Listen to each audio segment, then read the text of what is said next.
or they could get absolutely blown out. So if you like standard drafts, Navi, if you want to go for something more crazy, I think Liquid. Yeah, flip a coin. I hope the game is going to be a crazy game regardless. I think we're in for a treat here. And you are in for a treat regardless because we're heading to a great break. But then it's Cap and Lizard.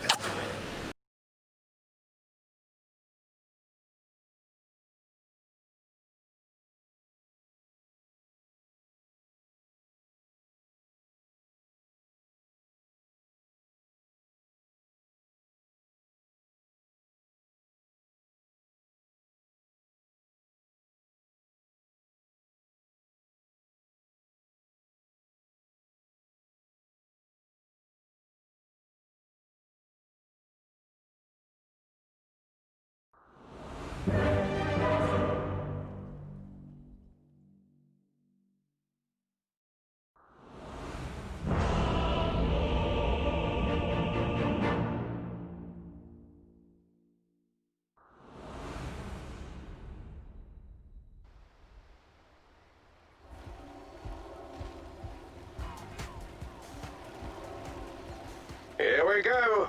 Are you ready?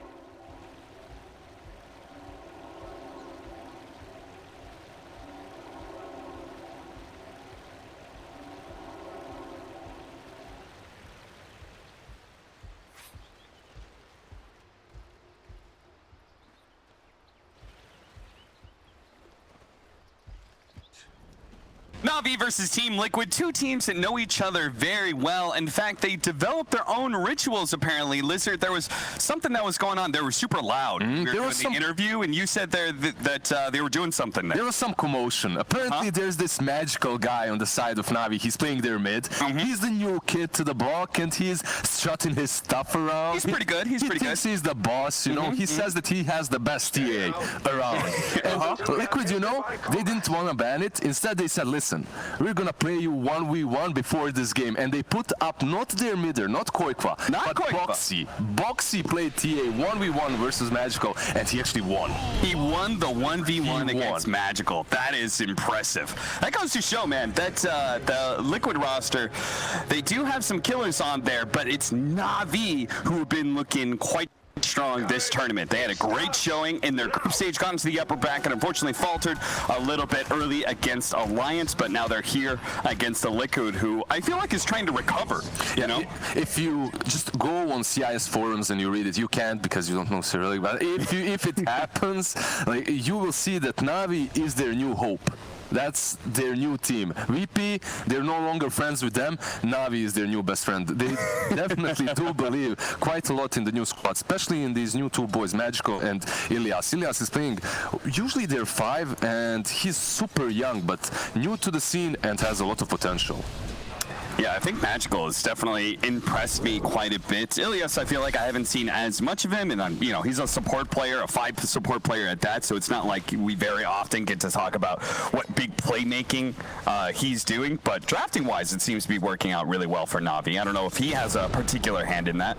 I mean, they have a mastermind when it comes to drafts. They have Mag with them, right? Yeah. That guy has like, what, 260 IQ? Whoa! Okay, an early kill from Taiga as they were able to chase down Zayats, who's probably trying to do a little bit of creep pulling action, but gets caught. Actually, very interesting that he started with the Val, right? He's the position 4, so that's kind of normal, but usually we do see Dooms maxing out Scorched Earth and Infernal Blade a little bit earlier now. Yeah. It just gives you that opportunity to brawl in the lane.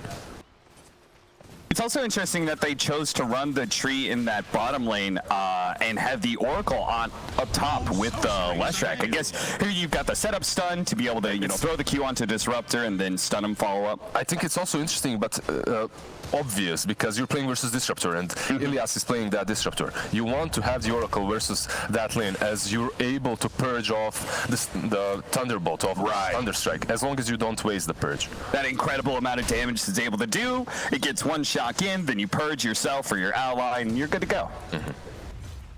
Exactly. I think also Lash versus Nyx, Kyle was talking about Nyx being super strong versus Lash early on. I think Kyle is not always wrong, but mostly, even in this matchup, I think Lash is pretty good. You have Edict, it goes through Rage. You can just follow him. You don't really care about the Rage on Nyx. But we'll see. Bo3 misses that stun. That's not good. Yeah, I didn't expect Crystallize to actually stick on top of him like he did and misses the stun and may just lose his life for it. The Purge comes out, but the open wound instantly afterwards, and Kyle was I was wrong. Instantly, karma strikes. It really does. That's the caster's curse right there. Oh, look at that. Kyle just stroked right up to the casting desk. Dan, I'll take that. This is why I'm a play-by-play caster, by the way, because I can always set aside my ego and just be like, well, I'm just a play-by-play, you know? I don't have any skin in the game. Listen, if you miss a couple of spells, a couple of stuns like he did, anything can happen. So Kyle knows how's that like. I guess none of us should be talking after that We Play All-Star match where we got bodied really hard. I'm just going to say that me and you, Lizard, our laning phase went okay. We won it. Yeah, that was fine. Hey, Pasha, he's in trouble. Mickey trying to catch him, but the Heaven of the Grace, that regen is just enough to keep Pasha out of the kill zone, 1-1 still. A little bit of pull. Ilias trying to bring the lane back here as Crystallize needs to be able to regen a little bit more. Yeah, even though Lash did fall there, if you look at the CS, he's doing extremely well on the top lane. Oh yeah, he's spotty. 15-4 compared to 9-2. Exactly. Maybe you weren't so wrong, Lizard. Well, obviously. Zayats? Okay, who's going to win this man fight here? He's going to stand outside of the brambles, try and bring down Taiga, but Taiga's going to win thanks to the Leech Seed. Note that most people aren't picking up Leech Seed right now. They're usually going 2-0-2. Leech Seed got nerfed a little bit in the recent patches. It got its mana increased, so you don't really want that Leech Seed too much early on. But when you're versus Omni Knight and Doom and you're brawling, it's great. Oh, Crystallize, he's going to turn on the box here as he's being chased down by the Diabolic Eater, but the sun's going to land. Taken down by Insania. I don't think Kyle's going to be showing up to the casting desk anytime soon. How's our mid lane going, by the way? This is the one thing we haven't talked about, and the panel was not really sure how it's going to be directly even. 15-11, 15-11. I think Huskar early on can reach snipers, so it's to be expected. You just out-farm him, at least early on. Once you get a couple of raid bans, it's a little bit easier until Koika gets level 6, but once that happens, you're always weak. You have to be very careful so that he doesn't jump on top of you. And Sniper's not really who can farm jungle so much, right? Insania, it's going to be caught here. No levels of the Fate's Edict, so he can't prevent all that magic damage coming his way. Zayat's feeling like he can't go bottom. Oh, I also think that maybe that's where the Leech Seed comes into play, right? If they're trying to do like some creep pulling shenanigans, that Leech Seed could be really effective. Maybe that's how they got that Doom kill in the first place. Leech Seed early on. You basically go with the Bramble Maze, then Leech Seed in the laning stage if you want to be brawling all the time. And I think the armor is really good for them overall, though. You're playing with the Huskar, it can be super helpful later on, especially as Lash is also being super aggressive on that offlane. Yeah. What do you think about this morphling, by the way? The panel was, I think Fog called it a security measure, maybe, feeling like maybe Liquid didn't feel comfortable just going all early game. They wanted, you know, that anchor hard carry. I think it's something very similar to how Nigma played the Huskar. Okay. You have Huskar, but he's not your main carry. You have this insurance policy. Kinetic Field comes in, but Taiga's here as well, so this is going to be a full 3-on-3, but Boxy's already low. Diabolic Edict doing a lot of damage. It will be enough to bring down Zayats, but Crystallize is also still under that effect of the Diabolic Edict, so he's got to back away from that area. Taiga and Insania will pursue just to get more damage in, but in the end, they traded out a support for a core. I think for Liquid, 3-on-3 is definitely not advantageous because you're playing with a Lash, and that Edict is just going to spread around. It's not great. You don't utilize Lash properly. Same goes with Leech Seed, right? Exactly. That could go all over the place, so that spread of damage. Elias? And he's in trouble, looks like, brought down by Taiga pretty easily. Let's go back over to bottom lane. Mickey has been left alone. Zayats returns to the bottom lane. They're saying, okay, they're going to try and tri-lane. Let's go ahead and put some pressure here. Insania cancels his TP, actually. He realized that they can't dive him, so he remains on top. He also uses that time to go a little bit deeper into the jungle to ward it up. They will have eyes on Magical if he tries to rotate, or Something like this. Won't have eyes here as he actually managed to find an Invis rune. He's going to pop out, try and go for this kill onto Insania. Insania doesn't have a TP. Magical knows that too. So he knows he's got his quarry completely cornered. Insania, well, he's going to find a corner to hide into. And Magical's feeling a little uncomfortable trying to chase in there. Insania makes a break for it with his magic stick, but it's not enough. He almost got out. The kill. That was so good because he was communicating with Max, with Koikwa, and he was rotating in. If Koikwa was just a little bit faster, maybe he could have saved him. Oh, Taiga, he's going to die as well. The supports on the side of Liquid just keep on getting picked off, but at the same time, we didn't see it, but Mickey did get a kill on Pasha in a 1v2. That's kind of strange. It shouldn't be happening. This Morphling is a little bit different than what he used to be. It's a different kind of a beast. He's strong early on. He can fight, but he definitely shouldn't be killing Pasha. Not alone, at least. I'm guessing he doesn't even have Morph leveled. I thought maybe he surprised Pasha, you know, turning into an Omni Knight and purificating him, but he just somehow won a man fight with a 303 build. It's just pure right clicks and also 3 raid bands plus power threats. He hits super hard if you look at the damage that he's dealing. 114. Nikkei. He just keeps on playing the little bit of, he's really abusing his morph abilities. He comes in, clears out a creep wave, harasses him, backs up, goes full agility, heals up a bit. Nothing wrong here. Classic Morphling. Just looking at the item progressions of these heroes. Oh, they're going to surprise Pasha. Rotation coming out from Insania. But well timed with a Heavenly Grace immediately after the Purge lands on him, getting rid of the root. Science coming in. He got the Ocean Heart. Sneaks it away from Koifa. Koifa gonna be assassinated, but still not enough damage with the maxed out heal he's got. They're gonna need a little bit more, but finally Zayat's able to deliver it.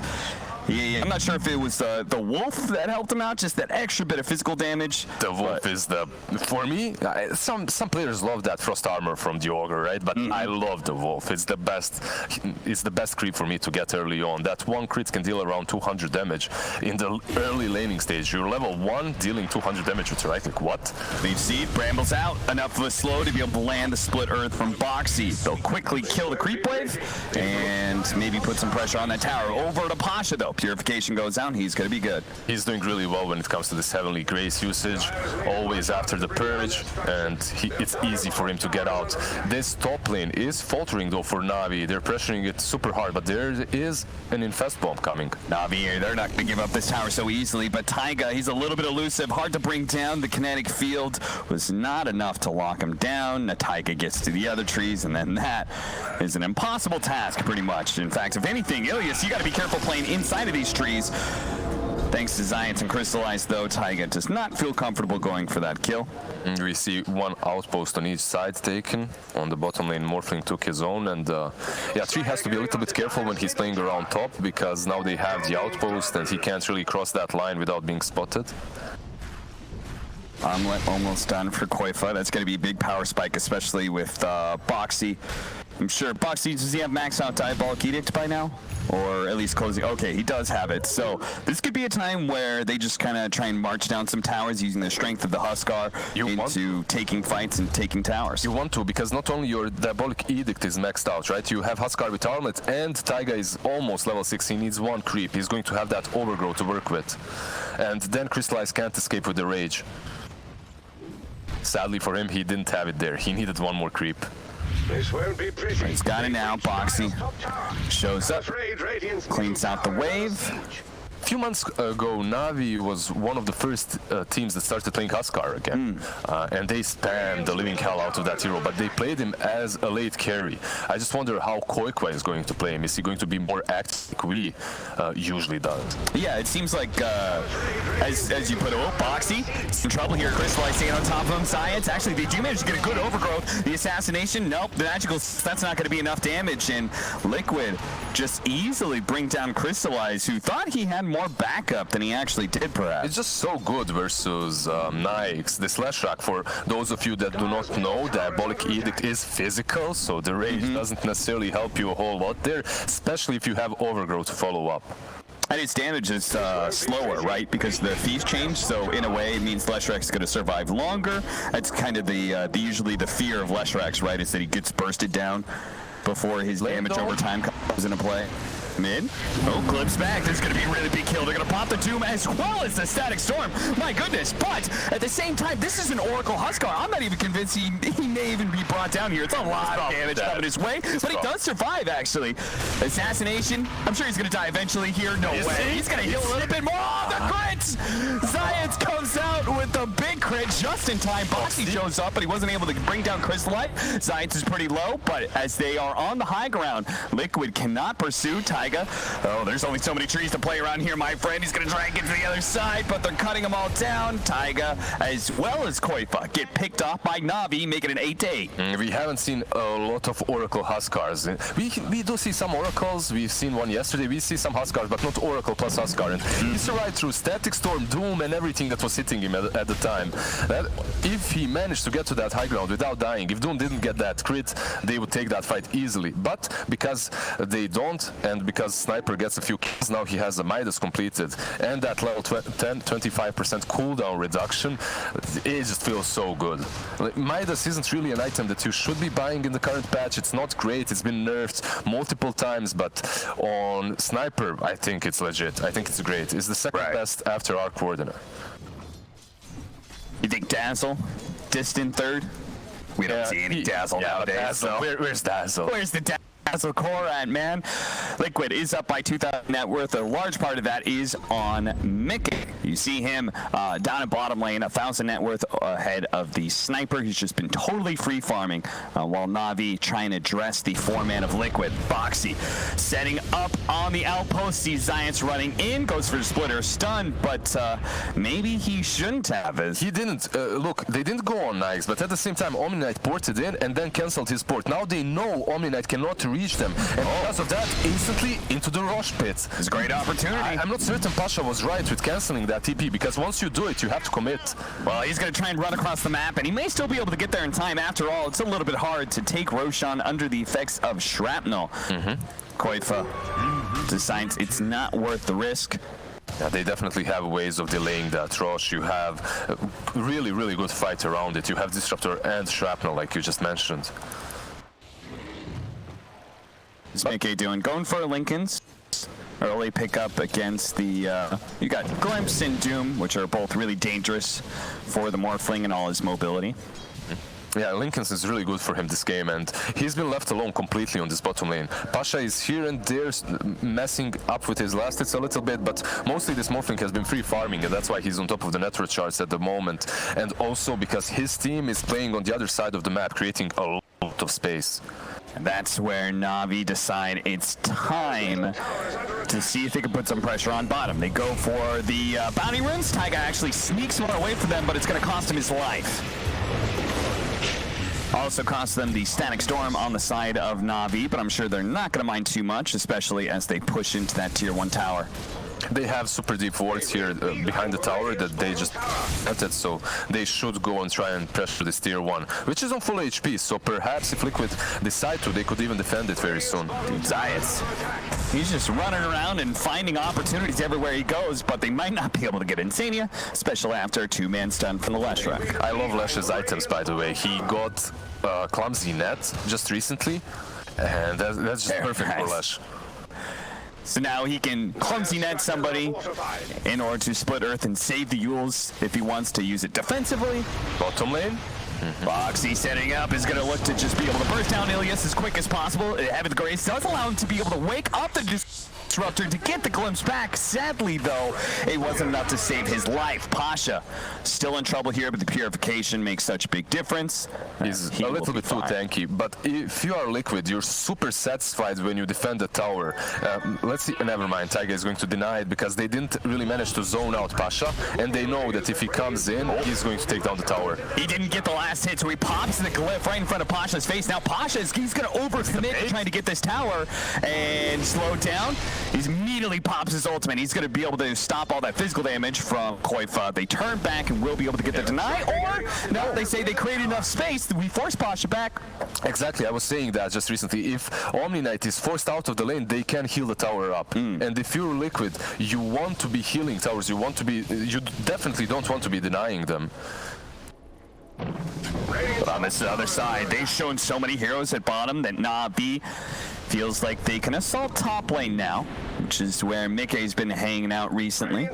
He has that Linken's finished, so in the next couple of fights, Mickey can even join them super easily. He can turn into the sniper or Omni Knight and be very effective in these fights. Obviously, Rage from Nyx is pretty good too. All right, they finally got a tower. Looks like they, oh, I thought they were going to smoke up or something, but looks like they could wait for the Blink Dagger on the Doom. They also have, they're down in net worth by 3K, but they also have the Hannah Midas with the 25% CDR from the Sniper. They also have the GPM talent of the Omni Knight. So just, you know, naturally, Navi will start building up more and more of a net worth lead if things are static. But Pasha, unable to finish off that tower again, and is going to be chased away. He's going to be caught by both Mickey and Koifa. Everybody's here. Pasha is making the break back for the tower. There's a living armor on it. Can he break it down? No! They didn't even have to deny it. They didn't even have to, but Taiga, for fear of it being taken by the Omni Knight, will finally take away at bottom tier 1. Yeah, but Pasha wasted so much of his time trying to get that tower, at least at the same time. He understands, guys, we're behind. I'm bringing a lot of their heroes to try and defend this tier 1, and in that way, I'm freeing up the map for my Nyx, for the Sniper who has a Midas. So, if you look at it that way, it is worth it, but it feels bad. Like, getting that tower denied in front of you, that's soul crushing. Oh, that's a pretty high pickup, by the way. The Grove Bow on a Maelstrom Sniper, who already wants to be able to keep his distance. On top of that, you're amping up his magic damage of the Maelstrom. He's had it a little bit before, but he didn't have the Vambrace, so he waited to combine the Raid Bands, and now with the Grove Bow, it's just really difficult to take down. I really wonder if they'll have the means to close distance on the Sniper later on and take him down. I believe Morphling will have to be the one. And we'll see what he can do. So they're gonna find Zions here. Tries to run into the trees. Yule Scepter from Boxy just to get a little bit closer to him before he stuns out. Mickey joining to make sure he is the one to claim the kill, because he's trying to work on that Eagle Song, building into the Ethereal Blade. It is a little bit worrying that there's a 5k network difference in favor of Liquid, and they're playing versus Midas and Doom. Yeah. They're doing extremely well when it comes to utilizing the map and farming on different sides of it, mainly because Mickey was just completely free throughout this game. Middle tower is under attack. Taiga. Oh, they don't actually try and pull him back in. Static Storm being used here. Hopefully get this kill, because it would be a shame to blow that much to be able to kill Taiga. Finally they do, though. They can safely push out this bottom lane without being perhaps wrapped around on. Sania getting rid of the open wounds. He has his ulti to work with as well, so it should be fine. There's no way. This is also ridiculous. Oracle, that's level 9, has 1300 HP. Yeah. He's got a bracer, he's got the trusty shovel for an extra 150. They also got both the tier 1 and tier 2 items that bring you more net worth. Right? You got the Philosopher's Stone as well as the trusty shovel, just digging up bounties every once in a while. Yeah, when it comes to these neutral items, they have definitely benefited Liquid quite a lot, but they're pretty good on Navi as well. The Grove Bow that we mentioned before is pretty awesome. Essence Ring on Omni Knight, not as good, but still pretty usable. We have a pipe as well finished up on Omni Knight. One thing that's really stood out to me is Liquid they aren't really trying to, like, Almighty money. as a group, push a tower very often. You know, like a full forward man into a tower, because that would be kind of an easy defense for Navi with a sniper and such. They're just always assaulting the side lanes. You're playing versus Sniper, versus Disruptor, versus Omni Knight. Even if you take the tower or the objective, it's going to be very difficult to defeat, and you will suffer some losses. So I think they're just buying their time and farming on the Morphling. Meanwhile, when it comes to Navi, they want the Halberd finished on the Lifestealer, which should come very shortly, and that should be it. I believe they will be ready to go. They're hoping somebody is going to come farm the bottom lane because they have that Doom Blink Dagger, a source of initiation that was kind of missing for Navi, and that's part of the reason that Liquid has been abusing them in the side lane so much. They're able to run around the map constantly. You know, Morphling has his waveform, Leshrak's just a fast hero moving around. Cap, they heard you. They know how close you are with Blitz, that you understand him, and they heard you. They're trying to change something. Because of that, we see Disruptor and Doom just hiding in the trees on the bottom lane or on the sidelines, and now on top lane, perhaps. Boxy ruins the mango tree, but that vision was enough to be able to bring Navi heroes here en masse, but can they actually catch anybody? Boxy, he's willing to turn and fight a little bit after all. He's got 2 defensive supports behind him. He's willing to play for this one. The Split Earth is not going to land on Crystallize. 2 defensive supports, and also remember that he has finished a BKB, so this slash is very difficult to kill. You doom him, and even then, he has 3 and 10, he has Oracle to save him. If he's got BKB, like, we haven't talked about Koifa at all. It seems like he's just been farming non-stop, so it's got to be smoke time. Surely this lineup with the Lesh and the Huskar, this is a serious power spike. It is, but Navi understands that. Look at Pasha, look at his positioning. It's perfect. This is absolutely beautiful. He's going to be Eel-Sceptered up, going to hit for the stun, but Boxy's already being targeted by Crystallize. Won't be able to stay on too long because of the BKB. Oh, Giants does manage to get the Doom onto the Huskar. Not that it helps a whole lot because Liquid is just rolling over Navi. Even if they saw this game coming, they chose to fight it, but they don't have the damage to really threaten any of these Liquid heroes. Yeah, they definitely didn't choose wisely. Pasha's positioning was perfect to break the smoke, but not really to fight afterwards, as they don't have the damage versus... This is so cute, right? They're, obviously, you just want to fight near the Roshan pit. Of course, Huskar's going to go do Roshan, but Liquid are letting him do it by himself, and they're going to stick around in this high ground to find a pick-off, because Navi thinks, oh, they're all doing Roshan right now. A very good play, and the show of that E-Blade that Morphling has just finished off. Meanwhile, Huskar will finish that rush. Now you're dealing with Aegis, you're dealing with Halberd on Huskar, with the BKB on Lash. It's a difficult situation to be in. Look at mid, Pasha. Hanging around, seeing if he can push this wave back just a little bit. I have a feeling the sniper pick versus Huskar is not working out too well right now for them.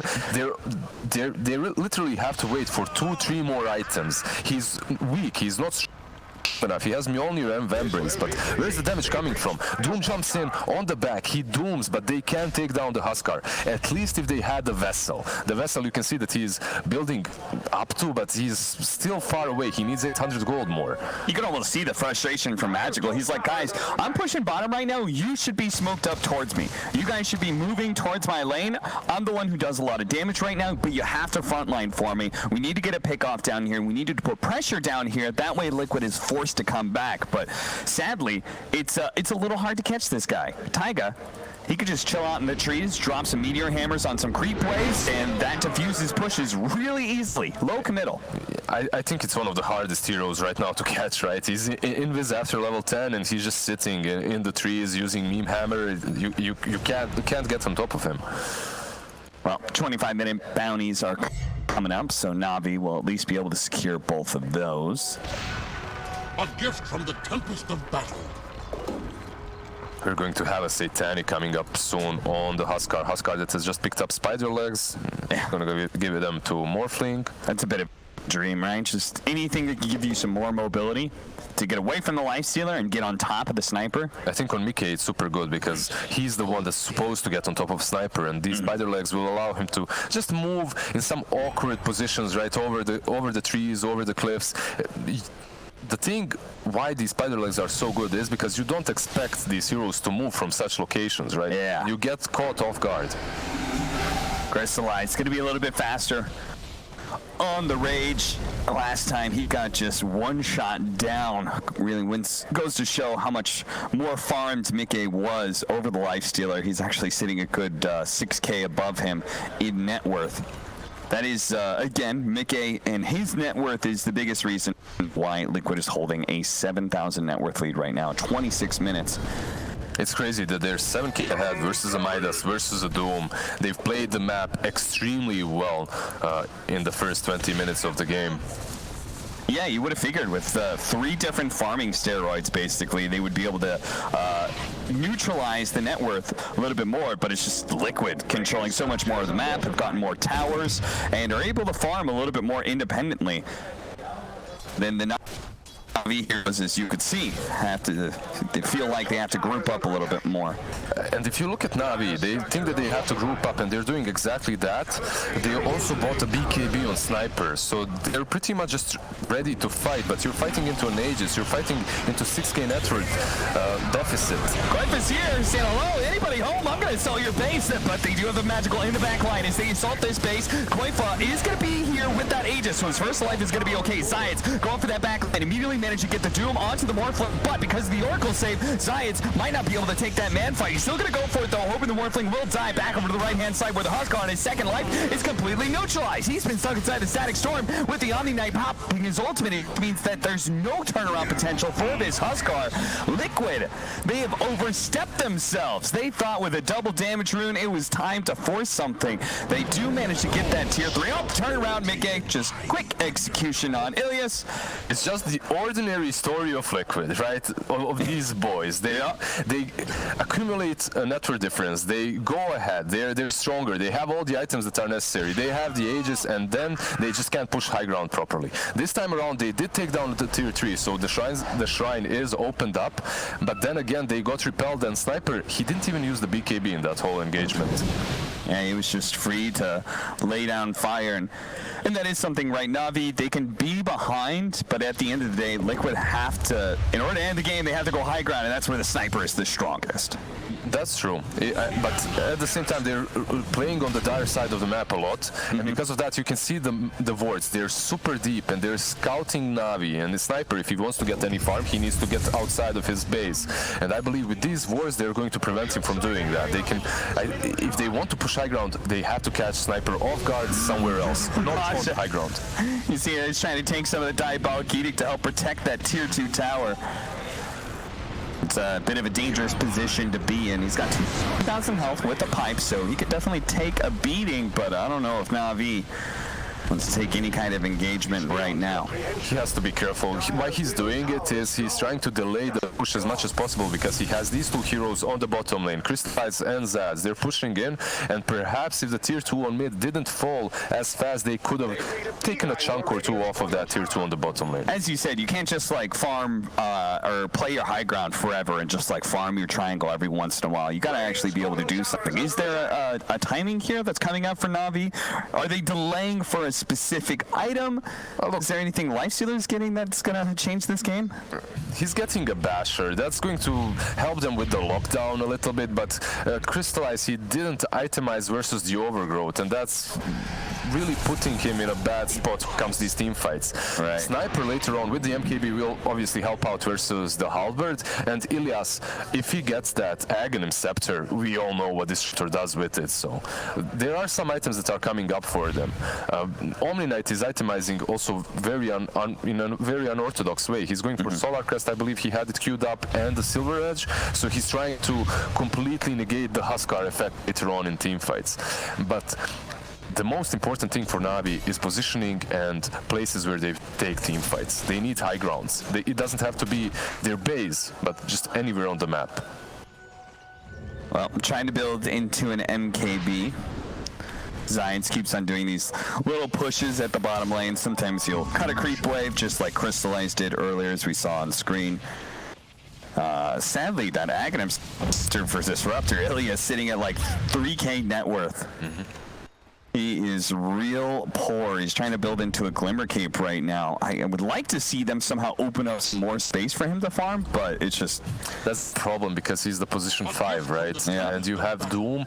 Usually Doom can kind of take over a little bit. It doesn't have to be too greedy because you have Devour, but they needed everything that Doom has right now. They needed the Vessel and they needed the Blink on him. Right. So Elias, he's just in this situation, and he has to be, because he has this Doom with the Vessel and Blink. It's sad because that entire initiation is just so neutered by this this Oracle, right? He jumps in, he like breaks the Lincolns, dooms the Morphling, puts a Spirit Vessel charge on him, but then Oracle rolls up, purges off the Vessel, pops his ultimate, you know, heals the Morphling a bunch, and then he's just, you know. Liquid, they're definitely proving to us that heroes that aren't in the meta aren't necessarily useless. This Oracle or Dark Willow that we saw from Taiga, they're not great heroes at the moment, but if you pick them in the right situations, in the right games, they can shine. It definitely feels like that is the meta right now. Is like the cores are very locked in, but you can still kind of experiment with some supports. The only real exception, I guess, would be the Medusa. Well, then again, Fnatic have been knocked out, so they're the only teams running that Medusa. Maybe not. I agree with you on supports as long as there's no Lich, Wisp, Disruptor, 3 like, okay, so literally every single game. As long as the 4 best supports are banned away, then we can experiment. Then you can pick an Oracle. Solar Crest for Taiga as well, so that'll kind of counter Pasha's Solar Crest. He's finding a lot of space on this map. You can see the Meteor Hammer, and he's always in the trees. Split pushing is one of the reasons also why they have this network advantage. I mean, Navi, they have to break out of this cage somehow. Yeah, grouped up around mid. They're going to deal with a Sentry Ward. And they're going to smoke up, push out. Are we doing anything here? That's also such a problem for them, right? You can if they want to get outside of their base, you need to do it as 5, because you're playing versus a 3 and he can scout you out, he can catch you, and then the follow-up, it's easy to happen. Skadi completed on Morph. Now this is a beast. Now. It's almost like Liquid. It wasn't the worst thing in the world. They did get a tier 3, but they got repelled from that top push, and they're just like, all right, we're just gonna keep farming and farming until we have like a 20k gold lead. But with this Skadi, I think they have everything they need already. Oh, you said it. You can't split up too much, otherwise Taiga, he's going to be able to scout you out and set up a rotation for his allies. Fortunately, the Glimmer Cape comes in, protecting against that shotgun blast. Nikkei is going to turn here, activate his BKB before the Doom can come out. The Static Storm is also going to be laid down. That's going to get Taiga caught. But on the other side, we can see Boxy's already catch Ilias. Going to be able to bring him down. This Morphling, though, his BKB is now down. They're going to try and break through that Lincoln's. Couldn't slow him down. Now they have to retreat. Have to run because he spots him. He's going to get both these heroes away, but not able to do so. Mickey gets a little bit low. CRISOL's hoping to get that kill, but saved by the Oracle. Overgrowth to stop that TP away as well. If only they had just maybe TP'd a little bit faster, gone deeper into the tree. I don't know. They could have gotten both the support and core out of there. And you can see the way Mickey played it. He knew that he's going to get doomed, so he was just standing there and he BKBs. Yeah. They used the doom on him. He's completely fine. He can just get back. Was Koifa here, like, was Koifa in that fight? He was just chilling, taking Rosh. Why not? He believes in his teammates. Yeah, I guess he was around, yeah. But, great stun. Stopping the Doom, and then Taiga showing up with an Overgrowth. This is such a rough game for Lifestealer, for Nyx. You're playing versus Morphling, who's one of your counters. Oh, that's what we need to see, though. Sniper is able to survive through that, and this repair kit is doing some serious work. Not as broken, it seems, in this game, that people make it out to be. Okay, Centaur stun. When you've got the kind of overwhelming advantage that you were just able to commit to bringing down the tower, doesn't feel as good. Mickey jumping in, trying to quickly execute Disruptor, but he lives through it once again, thanks in part to that Glimmer Cape. Now the Glimp's back, and it's an opportunity for Navi to strike. They're going to get the kinetic field around Boxy, see if they can just bring him down with Magical. Very low commitment, but it's going to be saved by the Oracle here. Probably healed up. Oh, Mickey taking a decent amount of damage, but he will finally manage to waveform away. No barracks dying, thanks in a large part to the double repair kit charges used by Navi. Yeah, because of the repair kit and the fact that Oracle used his ulti, Liquid falls back. They don't want to pressure the matter before they have that ulti back up, as basically Oracle allows Mickey to just stand up front and hit the Rexes while everyone is just dancing around him. Such a difficult game for Navi. I think their main core right now is Sniper, obviously, and he's the only one dealing any sort of damage. Nyx is so easy to kite. There's Skadi, there's Overgrowth, there's Oracle, and he's so bad versus Morphling too, because he just gives him rage, and then it's even worse. And it just seems like he'll never have that great of a game.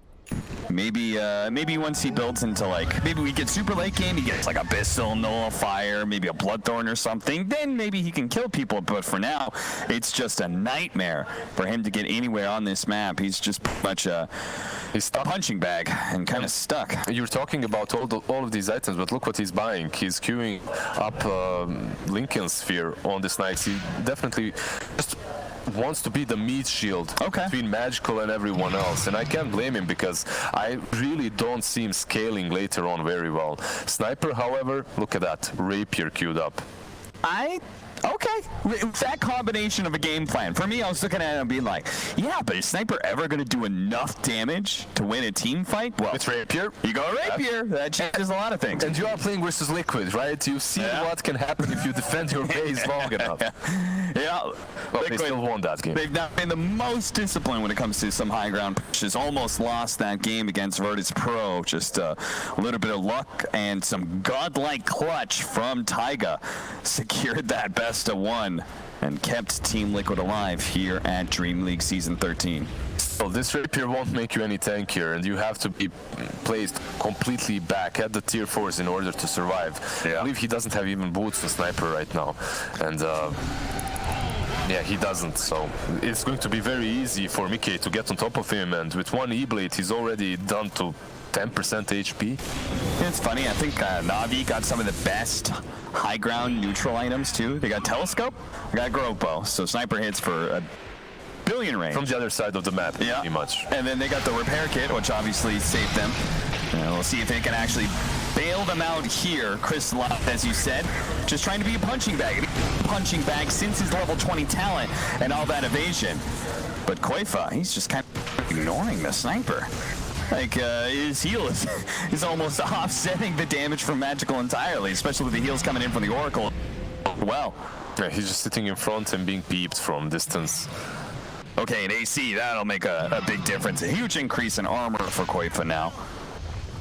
He still has that Aegis, so they don't want to waste it. They're trying to perhaps make a team fight around this, a high ground push, but they have to snap someone out with Mickey first. That E-Blade shotgun, it could come in handy if they find the right target.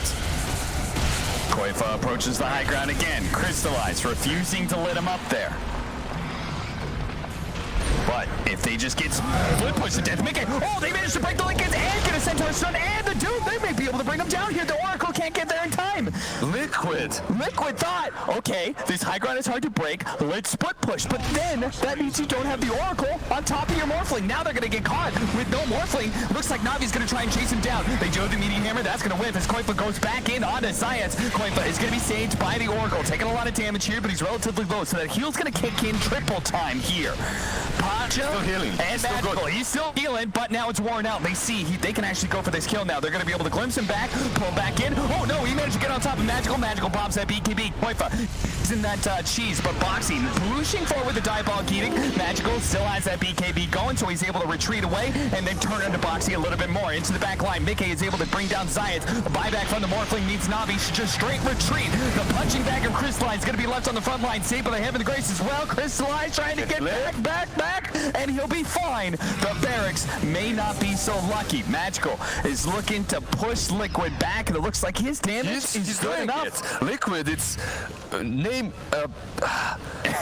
what? Liquid, once again, they fail to push the high ground. They lose Morphling on one side. I think that's literally the only way he dies so fast in the current situation, is if Oracle isn't around. And that's exactly what happened. Oracle couldn't help him. He didn't have he had false promise, but he didn't have the range. He even force-tapped, but he wasn't there on time. And then you could see in that whole engagement, one side is pinging the Oracle, the other side is saying sniper, sniper, sniper, sniper. Yeah. But they can't reach each other because these two big meat shields, Nikes and Huskars, are preventing them from doing so.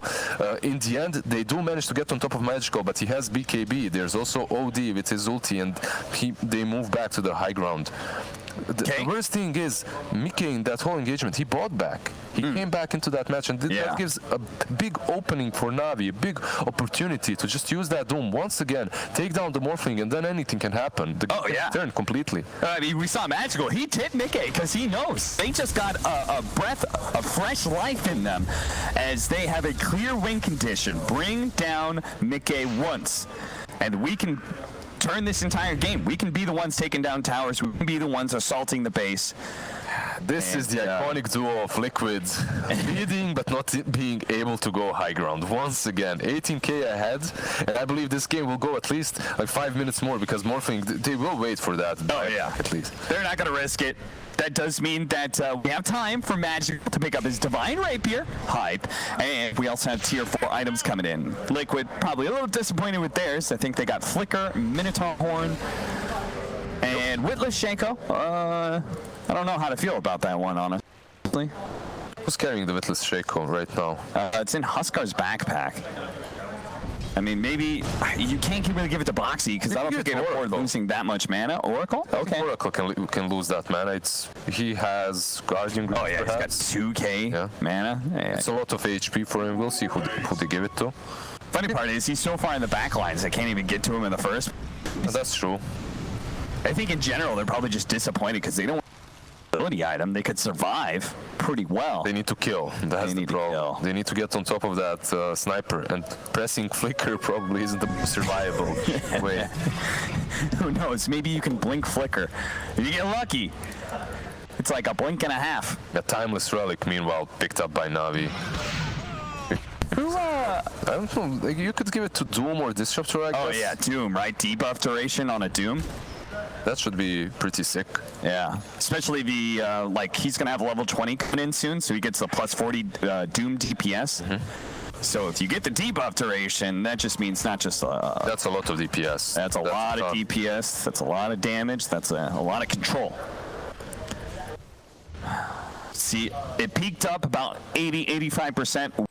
Win prediction for Liquid dropped down to just around 75 now. Still definitely in the lead, 19k. They have full control of the map. They can wait out their buybacks. They can wait for another Roshan. They can just build and build and build and build.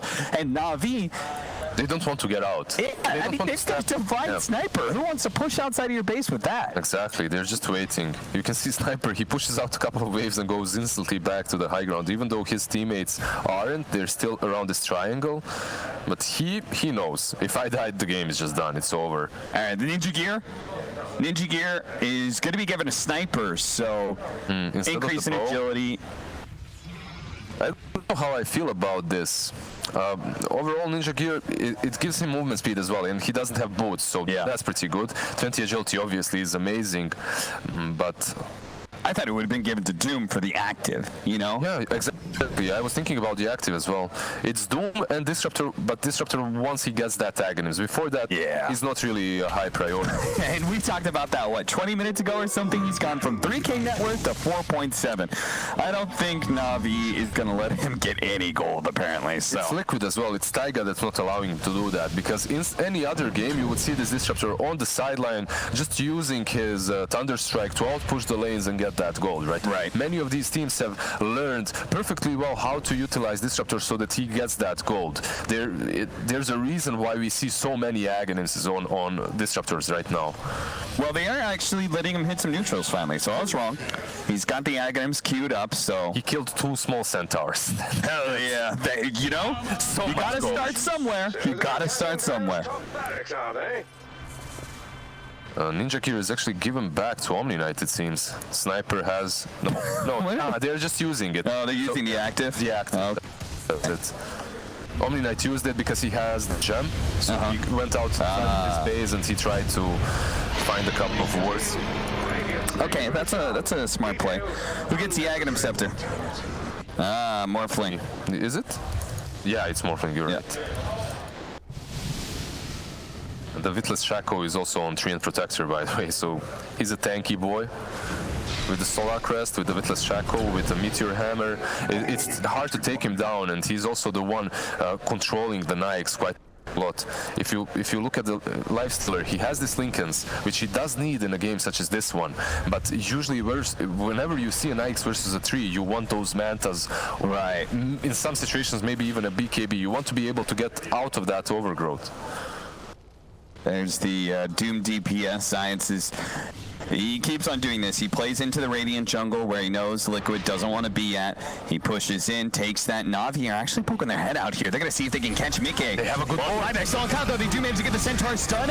Breaking the Lincolns. They don't go for the Doom, though. He had a force there. He could have broken it earlier. Overgrowth. Immediately going to be taken off, jumping in, infesting inside of Pasha. Zayats, he's going to be blocked out by Bo3 really quickly. The Ul Scepter stalling up Pasha, and his retreat is running. Should be fine, thanks in part to the Glimmer Cape. Really. That was so good because it prevented him from saving Doom or using any of his spells. He could use GA, Heavenly's Grace, or Purification. And now there's no Doom. He doesn't have a buyback. He's still on cooldown for a minute, so Liquid should know about that too, and that's why they're going to go for this high ground push. They have the Aegis and Cheese to work with. Koifa standing against that Divine Rapier, and he's finding himself a little bit wanting for HP. Unfortunately, they had Cheese as well as Oracle, but they're going to pull him back in here. They're going to commit. They're going to try and bring down Koifa, and it looks like they might be able to have him too. Magical pops the BKB. Boxy trying to get on top of him. There goes Koifa, and Boxy's going to be in trouble as well with this BKB. He's making a break for it. Mickey committed and did manage to get that melee barracks, but NAVI, they had to trade something out here. Mickey turning himself to an Omni Knight, pops the Heaven the Grace and the Spider Legs. And we'll skitter on out of here. 30k gold lead now for Liquid. They gave that Aegis to Morphling because of that Huskar. He did have the cheese, he used it, but he was pretty much a distraction, as while they were killing him, Mickey was just taking care of business on the top lane. He took both of the Raxes, and one side is down, at least for Liquid. They did lose the Huskar in the end, and they were playing 5 versus 4 with the cheese, with the Aegis, which still isn't perfect way of just pushing, but it's something. 25, so they're going to start coming in. We already had the 25 from the Morphling. Let's see, Crystallize is quite close to his as well, going back for the Abyssal Blade now. That Abyssal Blade is good. It will give them some more lockdown. Also, the new active is pretty sick versus the Morphling versus the Huskar. Get on top of them easier, but most importantly, if he's able to somehow get to the sidelines on that Oracle, the teamfight could go completely in Navi's way. Their biggest issue right now is that they have to doom this Morphling, but if you doom the Morphling, Oracle just saves him. There's no way of getting on top of Oracle. Especially since he can like turn and fight. You know, if he's decently agility'd up, like, okay, Oracle saved me. He's gonna heal me a bunch. I'm just gonna go for it.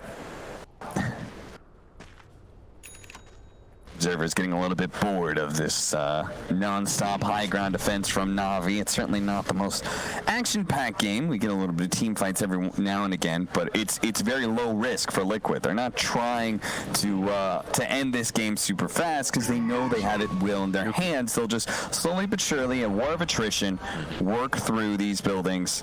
You could see it. You could see that once Mickey bought back during that high ground push, they were like, hell no, we're not doing the same mistake again. They all start getting flashbacks. Yeah. No. Flashbacks of that game versus VP. Instantly, they just go back. They're like, let's chill. Let's wait out the buyback. Let's get another rush. Then we'll finish the game off. Well, we've got full buybacks now.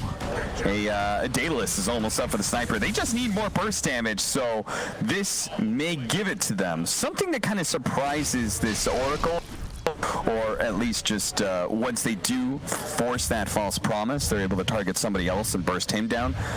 It's just Mickey, man. He just has such a free game. Oh, look at that. Did you see the blade mail on Koifa? He's got it in his backpack. That's also really good versus the Sniper. He can kill himself, but also Mickey, if you see where he's standing, he's trying to get behind, perhaps onto that Sniper.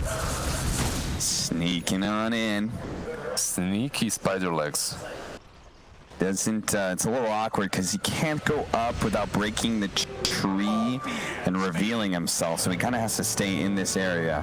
And he just lost the Aegis as well, so maybe not in the best position anymore. Trying to pick off Zayats once again. He's just roaming the earth, trying to get Devour, get a little bit of farm here and there. He does have a Minotaur Horn and Dagger, and they completely whiffed. They whiffed everything. They used Overgrowth there as well, and he had the Minotaur Horn as well that he didn't use. Well, he was pretty much just rotating there to take the bounty runes, which I believe he did take. Yeah, he took 2 bounty runes on the top lane. And he just relieved the pressure off of this side of the map completely as they were chasing the Doom. But you can see Sniper, he understands. I'm not going anywhere. High ground is my home. Yeah, you guys go ahead. You move out there. You collect some gold. Bring it back to Papa. What do you think? Is it possible that this was their plan? We're playing versus Liquid, guys. Let's just pick heroes that defend high ground. Just pick the ultimate high ground defense and watch Liquid smash their heads in while they try and break down that wall. Goddamn campers. Can't get away from those sniper campers, man. Alright, there's our Daedalus. Big damage upgrade. He's hitting for like 1,500 crits or something. I don't know. Close enough. Something like that. But only 1 rapier so far. Come on, Magical, step it up. What is this? I don't even think he wants Satanic. Screw Satanic. Just get more damage. Go for the Moonshot. Look at Science. He took the ninja gear and then just used Scorched Earth to kill a creep wave without showing himself. And he did towards the end. And he also has 2 smoke of the seeds, and he uses one. Now he can... Oh, he's gonna run into Koikwa. Okay, bye-bye. Oh, he needs to tee. Minotaur Horn, 4 staff up into the high ground. And he's good. He's good, yeah. But he wasted that 1 smoke. Overall, he's buying a refresher. He has the recipe and 4k gold. So that should come very soon. Considering he's a Doom, he gets that gold super easily. Yeah. Let me see that. Let me see all those 30 talents for Sniper. Just in case. Is there anything really good? No. It's all shrapnel stuff. Oh, well, that's garbage. Pretty garbage. Yeah, what about Lifestealer? Is anything better there? 1.5%. I think it's much better overall. Everything there. Maybe the 200 HP isn't the greatest, but everything else is fine. I know Morphling's is hype. Yeah, look at that. The multi-shot adaptive strike. Some agility. We got a Huskar here. Attack range. I love how they're preparing for level 30s already. And we're gonna watch Zayats die again. He's the only one. He's literally the only one on the side of Navi trying to get out. The rest of them are just chilling in their base. He's expendable in a way.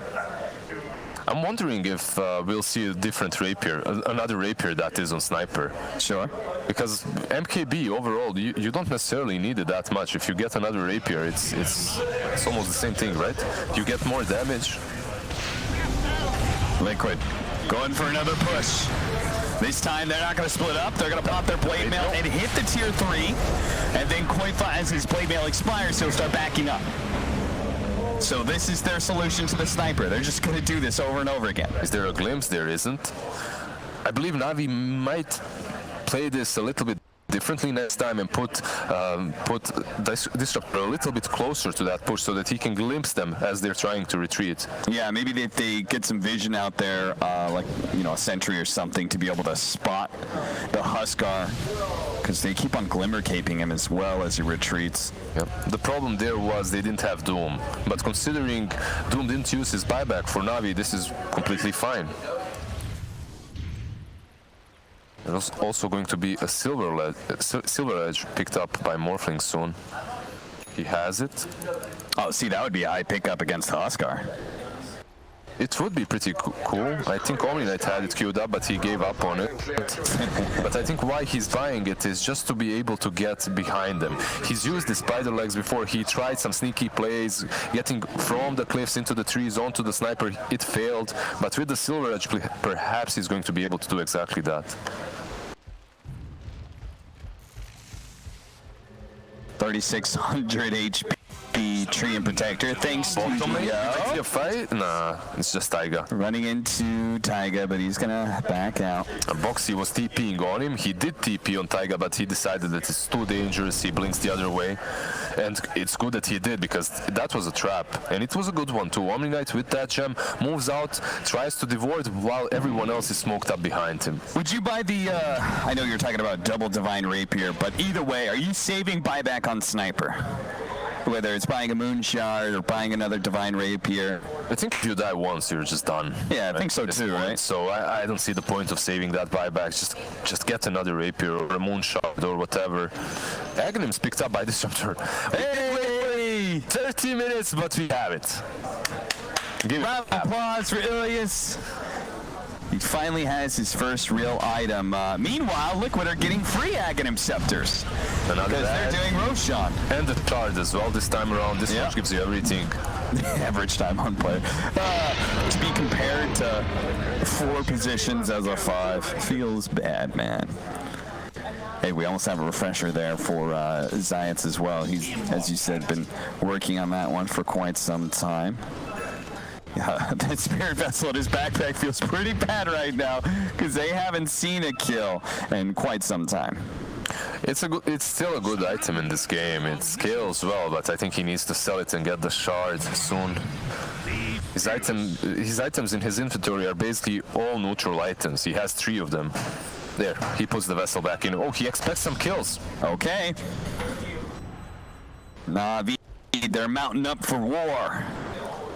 There's a Liquid. They're getting on their tractors ready to farm some more. There's a DD rune. Perhaps with this double damage, they will be able to put that high ground. You can see just how they're setting up this perimeter. They are smoked behind Mickey.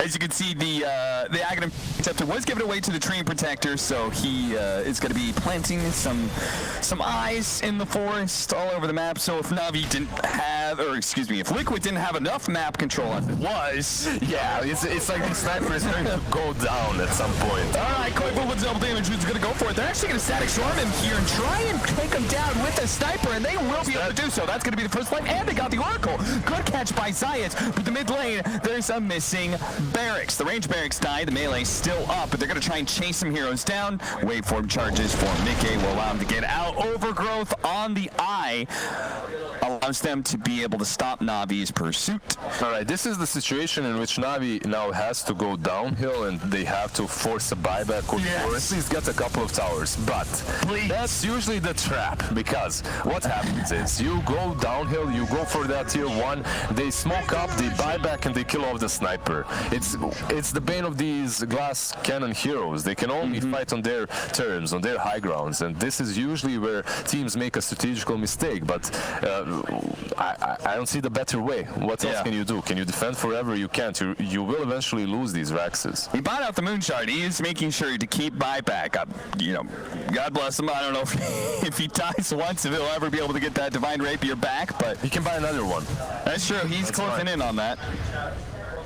Just buy another. You remember a long time ago with Cold. Oh no! He refreshed too. He thought he had the pick off. They catch Boxy there, quickly kill him, but all of a sudden Sniper really can come outside the base. Maybe they can force some buybacks, but good luck trying to do that one again. I guess it's nice they have the ninja gear, because Zayats isn't going to be able to move around the map without it. Yeah, I don't even know if that was a good kill there, because there's tier 1, there's tier 2. They respond to that so quickly. You wouldn't be able to take him down easily. Remember that good old time when Kunkka would have like 2-3 rapiers stacked up in the base waiting for him? Yeah. That's happening right now. That's the sniper.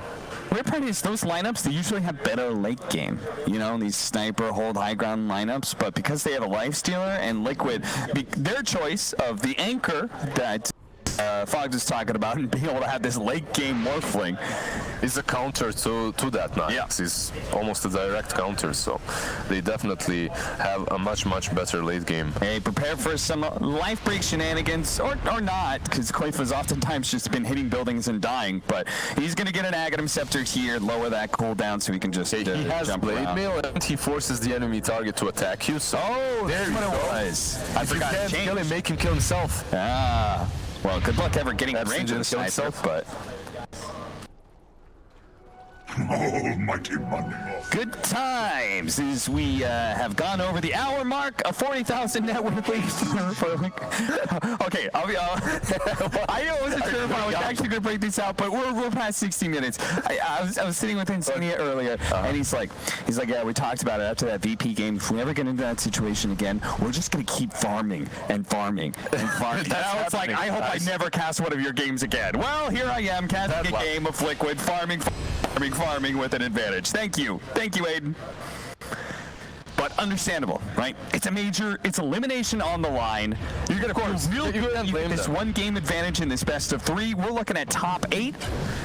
You don't want to be falling at that 9th through 12th place, as somebody said on the panel earlier. It's basically last place, right? Like last place, 12th through. There you go, the initiation. They're going to be able to catch him with the status home and everything. Mickey, he's going to fall. He's actually dead. Dead for 120 seconds. Box, he's going to fall as well. That's going to be the Aegis. They're going to set up on him, and I don't think Liquid have a chance to be able to bail him out. Maybe they do. Lotus Orb. Okay, no, he's stuck inside the kinetic field with no BKB. He pops it now with the Bloodstone, trying to get out. He's going to get doomed, though.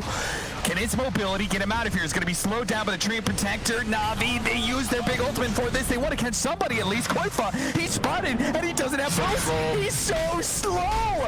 Pasha sitting on top of him. They still have a buyback from Mickey. If Liquid wants to try and fight this one whatsoever, Koifa super tanky too. He's going to turn and force Pasha into him with that taunt, but now he's going to be saved by the Oracle as well. Start healing up, but Crystalline, he's pretty much ignoring the damage. He's going to turn, go for Boxy with the Abyssal Blade, try and burst him down, but he's being healed up by the Oracle. Boxy doesn't take any damage. Navi, do they have anything at all? Navi are actually going to be forced back here after they were unable to do enough damage to anybody. Blink away from Zayats. TP out.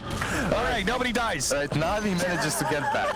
But these two teams are ridiculously disciplined. This little guy over here, man, with his sniper, he didn't join the fight. I saw that. When they were fighting, when they were chasing, I was watching him. He was literally moving back. He just went to the high ground. He's like, guys, this is my safe place. Yeah. This is my spot. So I'm gonna wait it out here, and you just try not to die. All right? I love the part. Chris is like, he sees Boxy coming over, and he's like, go Leshrac, go Leshrac. He Abyssal Blades onto him. He's hitting him, and he's like, where's my damage? And then it's like, I don't know what he's talking about, guys. I'm not there. Yeah, he looks behind you, see that little sniper is running back. All right. I think it's a good choice from him as well, because they did have buyback on more. Yeah. And I have to say it again, this sniper is super squishy. He's that glass cannon. If he gets caught by that morphling, if he gets on top of him, he's dead. And that's game over, literally, right there. And also in that situation, they didn't have the Disruptor ulti, they didn't have the Doom that was already used, so they couldn't reliably take that fight once morphling is back up. I don't know where Taiga's Courier type does have the flicker on it. Something we need to talk about. Courier Gaming, hand of minuses all around. Everybody honestly get a hand of minus and start building up Daggons, because you can use your Courier. And we see Magical doing just that with his hand of minus. We've seen yesterday what E-Blades and Lotus Orbs as well. You can definitely use this Courier very well later on in the game, and I'm surprised teams haven't started doing exactly that. Usually we see a couple of wards, D-wards, but that's about it. Yeah. Later on, when you're 6 slotted, 9 slotted even as a core, you can use that Courier and start spamming different items, different utility items on him. Yeah, for the most part, it feels like everyone's like a little bit too inexperienced with it, that for the most part they just use it to plant. We'll see it come very soon. Bit by bit, more and more people will be like, okay, they'll remember it, and then they'll also feel a little bit more comfortable using it. So we do have the Aghanim Scepter. This is the first time I see Aghanim on Oracle as well. It stuns with the Purge as well and increases the duration. Increases cast range. And stuns for a percentage of the duration. Yeah. Okie dokie. We also have 30 coming in for the Leshrac, so he's going to get all those things like the Lightning Storm slow and stuff like that. He's also trying to build an Octarine. Shadow Blade on... Oh, I guess that level 30 is kind of hype because you have the Aghanim Scepter that gives you the free lightning. It's just, so that slow is even longer. It's just, it feels like he's never really... Yeah, it's never really a thing that you go for. I guess it's good versus some illusion heroes. You can get it versus Nagas, versus PLs. Yeah. In this particular game, you're playing versus Nyx. He's mostly raged. You won't really affect him, and a sniper you can't really reach, so... Okay, we saw this earlier. The Aghanim Scepter on Doom is a great way to counteract a Linkage, right? Because you lead off and you have this stun from the Infernal Blade. That gives you time to be able to pop another ability to break Also, the it's Linkage. so strong. It's so Get good. the Doom off. Oh, Insania. And it's so much damage as well. As you're going to see, Insania quickly gets bopped, and Navi quick on the retreat. Maybe they go stick around. It's Ilias. Oh, he doesn't get off the Static Storm inside. Gets Scythe first. He's going to fall. Both fight positions now down. Oh, immediately a refresher. Zayat's thinking maybe they can catch somebody. Some solo hero comes along and tries to take the outpost. What they don't know is there is eyes right next to them in those trees. So they may have been spotted. They were literally expecting Liquid to come and take this outpost from them. That's why they used that refresher so early on. They just hid in the trees. That's why also you could see Omni-Knight and Magical even thinking about connecting to them, but now they realize that's not happening and they should back out. Pasha, you see him running around with his courier with a quelling blade. He's just trying to find some wards wherever the eyes are. He's just running around, chopping down eyes with the courier. That's super important. Yeah. I think those Taiga could literally win them the game with the amount of vision that he's giving. And we see another Rosh response. Which one is this? 10th? 6th? This is Roshan number 5? Yeah, number 5 should be the case. Second round. See, my suggestion is on 5, you should just start dropping Divine Rapiers. Like, let's go, guys, end the game. But instead, it's just the same old Aghanim refresher. Who doesn't have an Aghanims? Everyone has it, it seems. Maybe Oracle doesn't have the infused one, right? No, Oracle? You're right, yeah. Okay, he's gonna get it. Yeah, he sold it, so. How many more items? I mean, you've got moon shards to pass around, but the team doesn't even make use of moon shards. Just wait, minute 70. Okay. 3 more minutes, that's it. Isn't that running like a little bit of risk that you're going to get garbage items and Navi gets some good items? That definitely could be the case, but the game is literally telling you you're useless. If you weren't able to finish the game by now, here you go. It's like sudden death in some of games, you know, Yeah. that literally put your HP on 1 or 10%, and the game has to end. I just never like when you're controlling the game like this, waiting for the 70-minute and adding that extra variance. Maybe if the plan is that we know Navi is going to push out somewhere into the jungle and that's where we're going to catch them, I can dig that. But Navi have been very clear. They're not letting their sniper out of this prison. That is the entire base. He's staying inside at all times, and it's people like the Doom who are going to go out foraging for them and come back with their wares. They can't get out of their base at all because of the tree. He's just giving so much info. You can see these trees are planted everywhere. They're trying desperately to use the couriers with quelling blades, but they're gonna need a fleet of couriers with quelling blades. Oh, they found okay. It's going to be shot back there. Lotus Orb. Science in serious trouble. It's pure damage in the shotgun. It's going to be able to finish him up. Magical. They need to get him out of here. He does infest and pop away with the BKB. He's going to turn and fight. Boxy marches. Will push these heroes back. It's the rest. Navi's getting rolled over. They're going to be forced to the buybacks now. Crystallize. Turning. Mickey down. Insania pops his refresher shard too late to be able to save Mickey and give him that second ultimate. And now Navi, these heroes are so slow, they're going to be able to catch up to them. Koifa, he's going to turn, pop his blade mail. Crystallize actually has some damage to be able to fight. Mickey bought back, and Navi on the retreat. They say, this is our time. If we can just get out, boys, get out, we'll be able to hold this high ground and maybe give ourselves a chance at winning this game.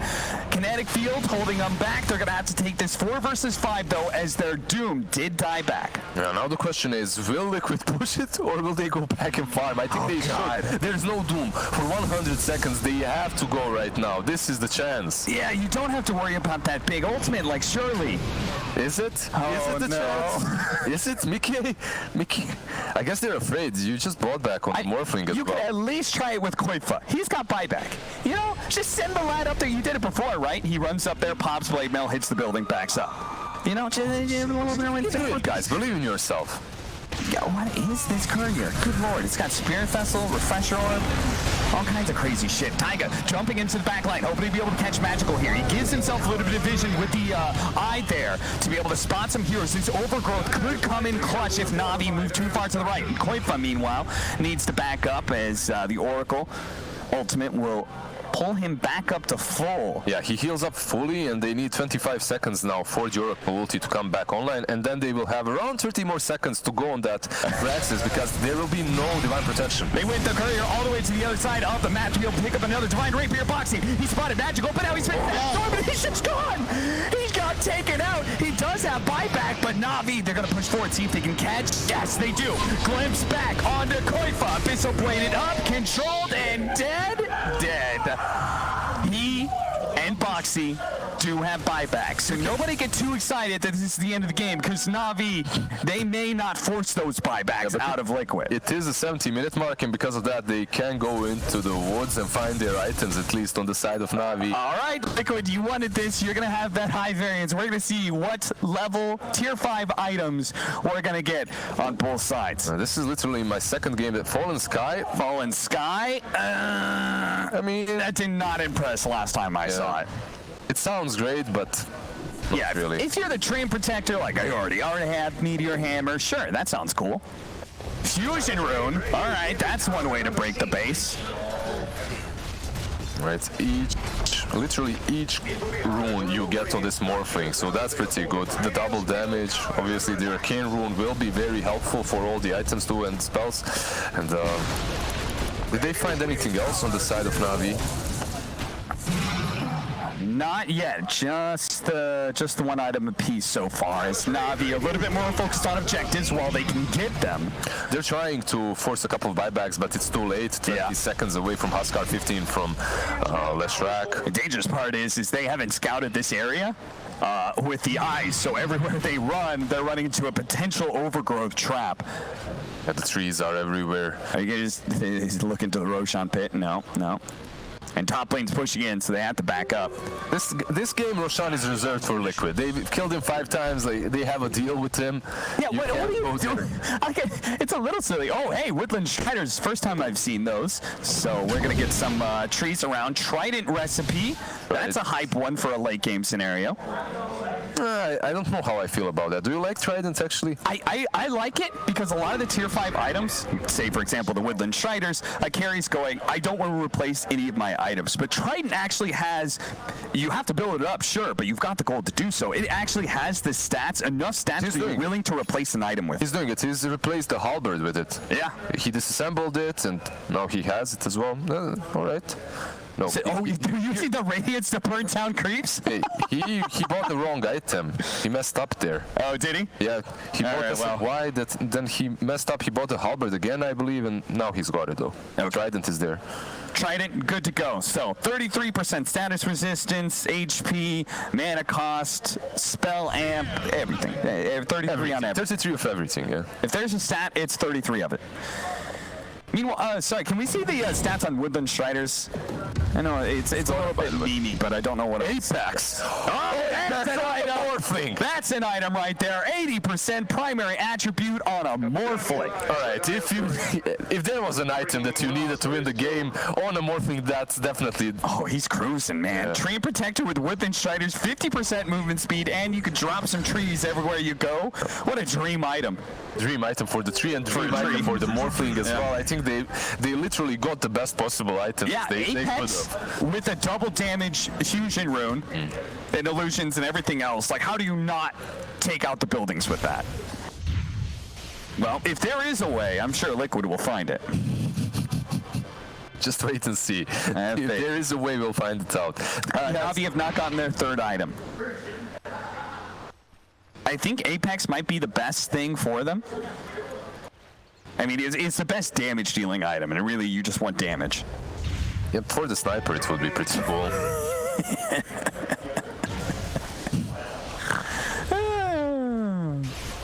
Good times. What happens if you spider legs and striders at the same time? Do you kill the trees you're planting, or are they left behind you? I guess because you're leaving them behind. And some of them remain. Can you use the Woodland Striders and just move around your throne and block it, and they can't attack it? Yes, you can. Right? Yeah. They will lose vision of the throne if you do something like that, and the creeps won't be able to hit it. The heroes won't be able to hit it. Look at these positions in which he's putting these trees right now. Eyes of the forest, that is, even down bottom, like in some very weird position, so that he can scout out the Doom. And they might just get him here with the meteor hammer following up Zayats. Pasha saves him for a moment. They do manage to get the Doom off on a Boxy, and Zayats is saved. He had no buyback. Crucial that Pasha gets there in time. Great play by NAVI. You would think that wasting that Doom is going to be really bad for Navi, but they do have the refresher on him, so because of that, they're fine. They just throw Doom and survive. Three also buying that E-Blade. I think I saw one. Nah, Oracle didn't go for it. You see Lifestealer, he's like, damn it all. He's like hitting neutrals. Like, where's that item? They still He's going to get caught here. Split Earth from the low ground. There's a high ground ward. And this time around, there is no Pasha to be able to save you. A buyback could be forced here. As more playing with an Apex. No, 682 base damage. You don't push, you don't force buyback, you go back into the pit. You get another Aghanim that you can't use anymore. Yeah, just leave the Aghanim on the ground. Can you sell the Aghanim Scepter? I feel like you can. Just like the cheese. Yeah, it has a gold cost. Or maybe not. Does it? I have no clue. Never sold it. I was never that rich. He's trying. He's trying. No, it's not Okay, possible. apparently not. Yeah. But this is the time for them to push. You have this Morphling with what, 700 base damage? You just hide the Aghanim's blessing. Don't let them find it. I love the spot that he chose on the left side of the map there. No one is gonna go there ever. Yeah, forget your fountain. The courier might be able to get in there, you know? All right, Mickey. Waiting for his opportunity. It's 76 minutes in.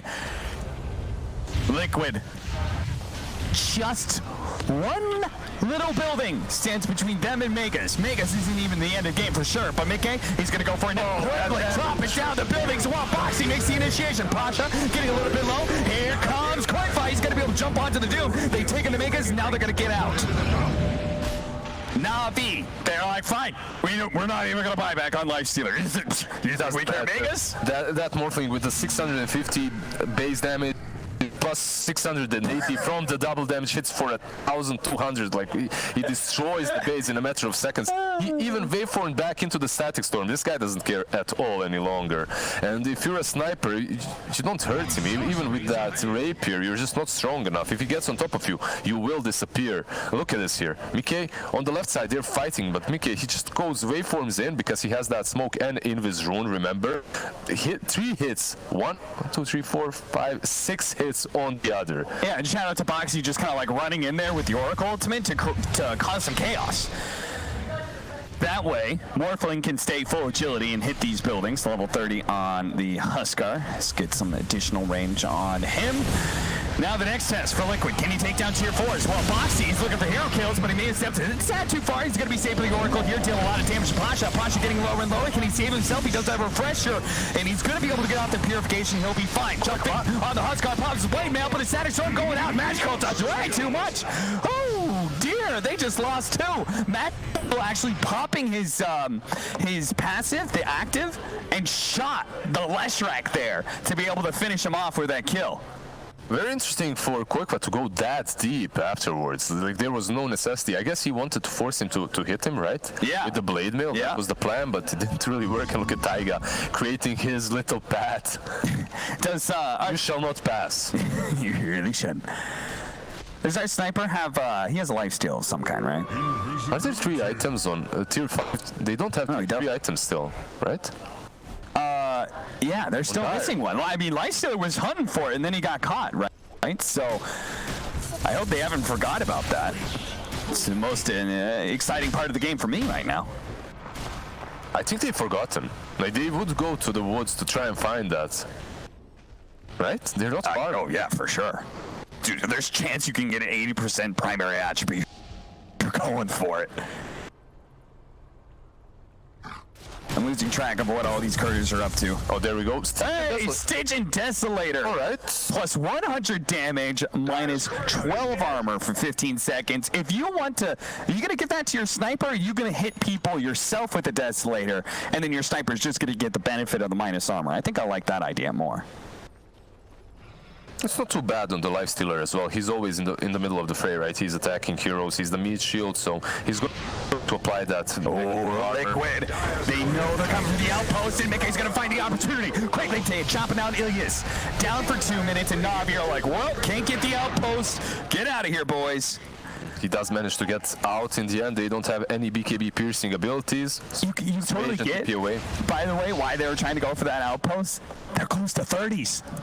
They need the extra experience. No, they're still far away.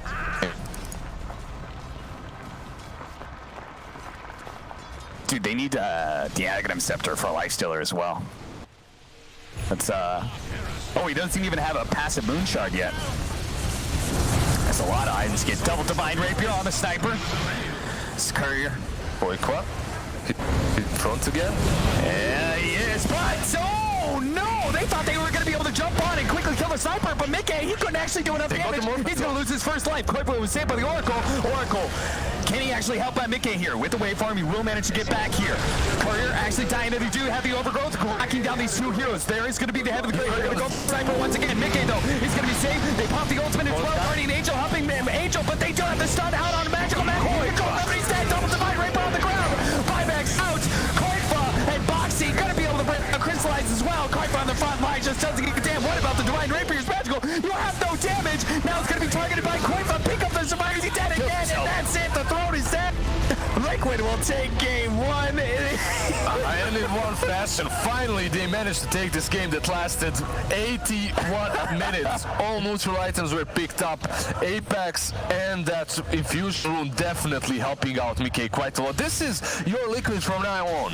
Just wait 70-minute mark so that we can get all level 30s and so that we can get those Apexes and those fusion runes. Then we can end the game. As we started this series talking about we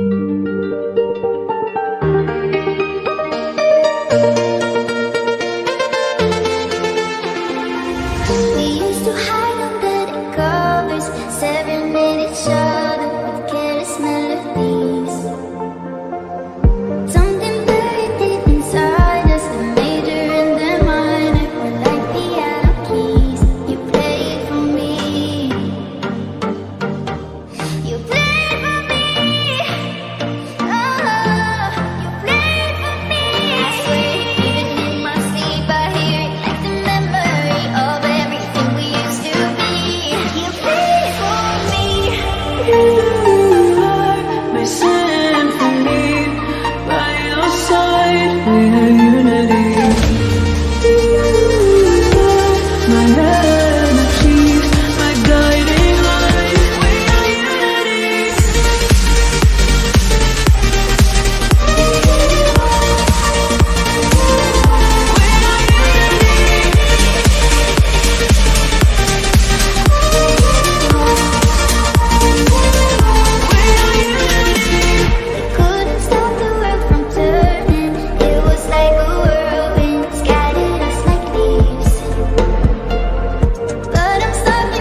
Dire team ban.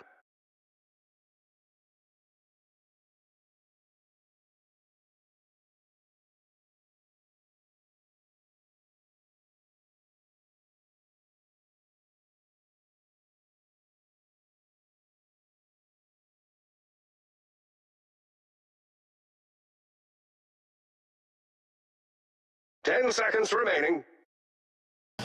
Dota 2, a game where you try to win your lanes, then you take some towers, maybe take a Roshan, go high ground, win the game.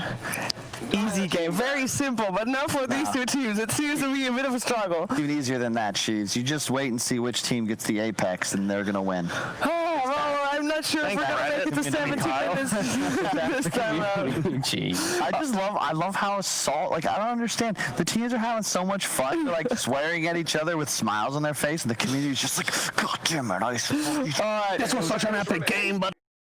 Guys, it's Navi, Liquid, Game 2, Dream League Season 13, elimination on the line, and it's Liquid that is one game up. Let's find out what's going to happen here in Game 2. In terms of bans, we have another puck ban and a tiny ban for Liquid. No surprises there. Same thing Alliance did yesterday. Yep, and then for Navi, they banned the Timber and then the Lone Druid. They did the same thing previous game. They also banned out the Slark that time around, and it was Naga Siren that was banned by Liquid on this stage. Yep, I like it. I think at the end of the day, your opening bans are best targeted at your enemies like niche picks that they play like top tier that you don't fully understand. Like they play them, you don't. So remove them from the pool. Everybody can play the broken heroes. You can find the counter picks. You can have something prepped in response. But a Lone Druid, you know what he's gonna do, but if he's just hella good at it, maybe you can't. They've got like 3 players that can play Lone Druid on Liquid as well. It's one of Koifa's best heroes too. Ooh, they ban out the Doom this time around, and I know Liquid has first pick, so at least they have the chance of picking up Disruptor or Naga, probably Disruptor in that case, unless Navi bans out that, because obviously people still really like Disruptor Naga as an opening. And IO was left in the entire time, obviously, because that first pick Disruptor kind of like really makes you think about that IO a lot more, even though IO is a very, very good hero. I think you Wisp here if you're Liquid with Naga out of the pool. Yeah, if they're comfortable with it for sure. Or you just take the first pick Disruptor if you do want it. Man. Even with Naga in the pool. Tree was really effective in that game. I know it. Yeah. It's just it's because of the AoE. I think it helps them secure their team fight. It's an incredible laner. Navi really like the Drow as an example. You just run at them with Tree in the laning phase, and AoE root shuts down BKB timings. Like I really hate seeing drafts when it ends up you have 5 heroes, no one can do anything to a hero BKB'd. It just feels like a significant hamper. And Navi, they're fine picking the lifesteal into the Tree, but we just saw in that last game the Tree canceled like 5 of the rage TPs multiple times, so you think you're okay playing it, maybe you're not. There's a reason he got MVP, right? Yep. I prefer Manta Agi course personally. I think PL as an example is still really bonkers. Again, I can't believe like Lifestealer and PL both have talents for 20% evasion, but PL gets his at level 10 and Lifestealer is his at level 20.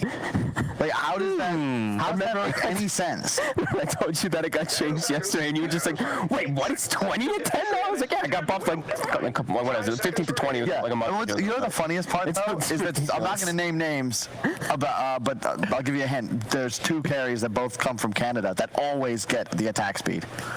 20 attack speed is worth, what, 400 gold? 20% evasion is like 2,000. Is it Arteezy? Is it That's one of them. They both have 2 E's in their name. Well, there's one in the tournament, and there's one not in a tournament. Viper. Indeed. Oh, and in the first phase. Really good against Trient. Yep. And nice with Disruptor too. I like the amplified magical damage is always nice. Also good laner. This is comfort for them. Yep. You need one of 2 things with Viper, either global mobility or like really good catch, because it's an incredibly slow hero that you want to play around, but he doesn't really have the tools to do that himself. I also think Magical is one of the better Vipers and just in general good hero. Break mechanics are so few and far between. That's another thing that's really valuable in the game nowadays. Yeah, now it's like try to Huskar us, you know? Yeah, exactly. Good luck, we've got Viper. They're going to run it back. They like the way it worked, and it's also very flexible. And it's great with the tree. So nice. I love Lesh Tree. Yeah. You just natural AoE, right? Big too, big AoE. Leshrat and tower push, right? Like on one side you have Navi, sure you can sit behind a Viper, but this Leshrat can just solo kill your tower every time. It was really funny. We were talking with Blitz like in the green room, and he was saying, like, yeah, we didn't plan on having Boxy play Lesh, but he was like, yeah, sure. We were just joking because every Han player can play Lesh because it was really busted back then. Good old torture. Like whenever I see them first pick, I assume it's Mickey, but like Blitz said, hey, if you can play, because it was a free morph game. Well, it was an 80-minute game, but you know the it's just super funny because you think of all the offliners that just end up with the Lesh once in a while, like Moon Meander, Psy, all on players. Yeah, it is. I mean, it is extremely true. Yeah. Same with we talk about Tiny too, because that was another like Pebbles, man. And the morph this time. Drow Liquid. I think that's very smart. You already see a Viper, and that's just one of those Navi heroes that I never want to play against. How do we feel about just the sniper in general last game? Going away a little from the draft. It worked. I mean, they didn't win, but like it looked good. I don't think there's anything to really break down about that game. Like what? The teams don't know what happened. How are we supposed to? Because you're one of the smartest people I know, Kyle. It's an honor to sit here with you. You have amnesia. You only remember like 3 people at once. Oh, yeah. Fog, you're one of the smartest people. I'm just kidding. Whatever. We got Liquid banning out the Lifestealer as well, so a lot of cores being targeted. As Kyle said, it's the specified. Like, you know, Crystallized, that's like a spammed hero. I have a question though. Why doesn't anybody ban out Slark? I thought Slark was a lot better than all of those. Well, Lash is already pretty decent. Yeah. Lash can be pretty good versus it. Your damage just persists through it. And Viper Disruptor is very good against Slark. But what then about PL? Everybody was raving about Slark and PL, and they're ignored at the moment. Fog, I'll let you take this one. Yeah. Lich is also completely ignored too. These two that were super popular. But why? It's a great question. But why? Yeah, I guess You're the analyst, this Kyle. draft is going to answer, Kyle, I have a feeling. I love how DOTA speaks for itself. I think teams started to find, I wouldn't say like absolute solutions, but I think they've started to find heroes that can work really well versus like the Underlord in particular. That PL was a big example. I need a second to gain my, get my composure from As the tournament goes on, right, you always talk about there's always metas inside the tournament. You see Slark 10 games in a row, you're going to finally learn something about the hero. Yeah, but PL's banned anyway. Since they have Viper this time around, it kind of makes sense. Like Viper can work versus it, but it's annoying. Also, Disruptor kind of is like, I guess still an obnoxious hero. The conversation that they might have been having is whether they would pick PL or ban PL, and they ended up banning it. Yeah, just get rid of it. I can see that. Hey, you just take your next support here. What are you liking? It's hard to say. The reason Lesh Tree is such a cool opener is because you really give nothing away. The Lesh could be pretty much anywhere. I like Shaker. It's another really mobile hero, and it helps set up kills for Viper. You need lockdown with the hero, and it's one of those mids that you can kill with, but if you aren't able to, like, Viper wants to pressure his opponent. If you can't do that, if the other team is the one with the roaming 4, you don't really feel like the same hero any longer. I think I like Rubik for Liquid if they would like to play it. It's first Viper and Earthshaker. That's true. It looks pretty great. I mean, you don't really, for stealing Nether Toxin, even?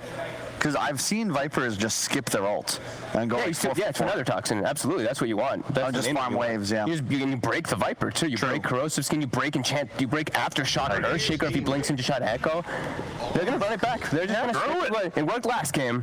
I mean, it is not the greatest Huskar. You're probably not Huskar. I feel that's the one hero you might be changing here. Yeah, but that's the combo though. Oracle Huskar has been the combo for forever. There's other ones. I think it's also one of the few answers perhaps to Disruptor, right? Because you can't swap it, you can't get them out of it, but you could just put your ult on them and try and heal them through.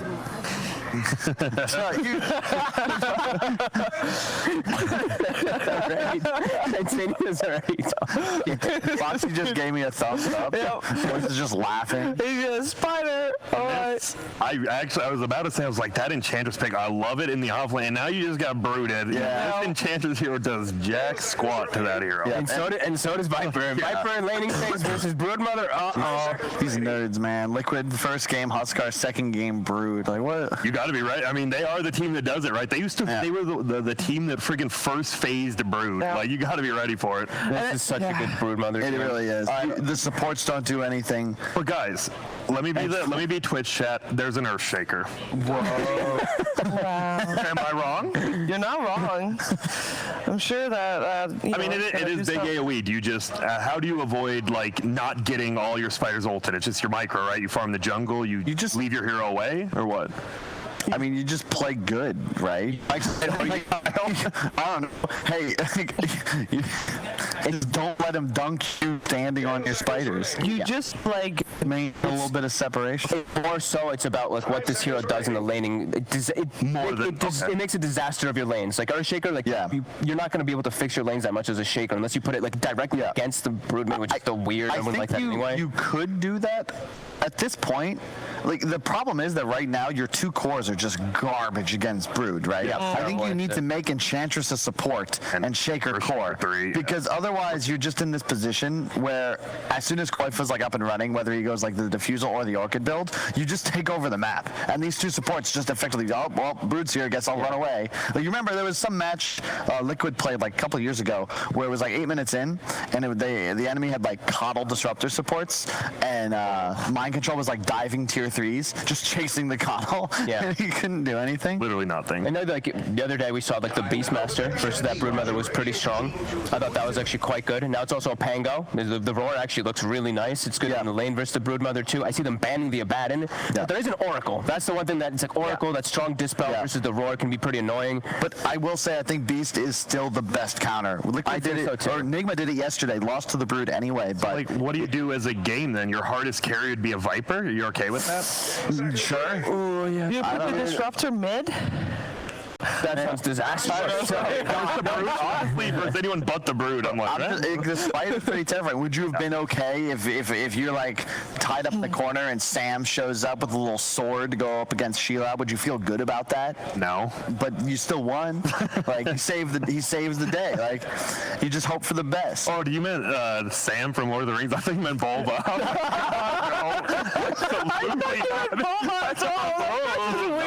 I knew Kyle was already doing a reference. I was already preparing myself for what it was going to be a reference. All right, guys. Last pick for Navi. What do they need? Something to deal with the Spider? I think it's like Monkey King. Like, I don't even know if that's good anymore. Is TA? You could TA as well. It's weird, but later in you start one-shotting spiders and side-laning them. It's either I actually like TA the most. It's magical. Exactly, and it kind of gives them that ability to. They'll still be good. Maybe you just built the Viper differently against. It's playing well. We can't because our monitor here died. So we gotta have to wait and see. It has to be Core Shaker. You put Core Shaker against Brood, try and impact his landing phase. At a point, like you just hunt him throughout the game. Navi need to not lose by 20 minutes, 25 minutes. Liquid, in theory, can get an axe timing on Brood and just have total map control. This laning phase could be real rough for Navi. Yeah. I think Liquid's lanes look so damn strong. And they won all. But who are you guys kidding? Doesn't matter if Liquid can get a lead. Meme or not, you're not wrong. They really have problems ending the game. Yeah, so let's find out if their draft solves that problem this time around. It is game 2. It's Navi versus Liquid, and it's Capitalist and Lizard.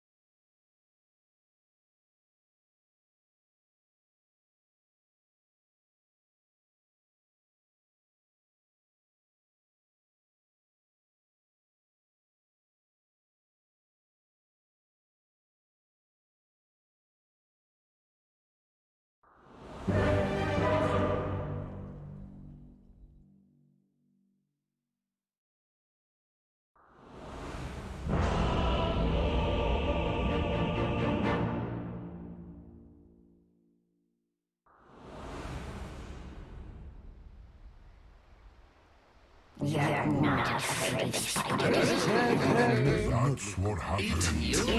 Prepare for battle. But you didn't. I want to die. Well, it was an exciting game 1 that drew out for a very, very long time. But here we are in game 2, where I'm expecting a swifter climax, Lizard, because we've got a filthy Broodmother pick on the side of Liquid. But did you see that intro, by the way? That small little clip? They had Spider-Man suits. There it is. They're Spider Boys. Yeah. I actually like the Shaker on the side of Navi, but I'm not so certain in Magical. It's Magical going to be playing it, I suppose. And he on mid. Okay, Crystallize. Okay. Cuts down the tree and he'll be fine. No first blood here. Is it though, or is he going to be top? I'm wondering if he's going to be still playing the Viper and they just put Pasha on that mid lane. I think he's a bit more experienced. Top lane we have ZAZZ right now. It's going to be your position for a disruptor. I'm not super surprised that they put the Shaker mid because it's much stronger, right? Yeah. You don't have anything else to play against that Brood, and if they picked a midder, like panel suggested, such TA, they would really have a bad lineup overall. Yeah, they just would not. We see so many of these games going to late.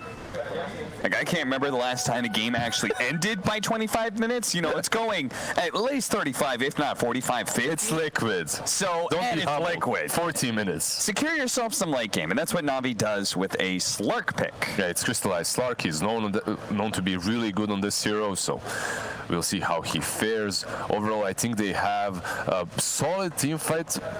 Later on in the game, you have the Shaker, you have the Disruptor, you have the Nether Toxin as well. You should be fine. It is magical, after all, playing that Shaker mid versus Koikwa.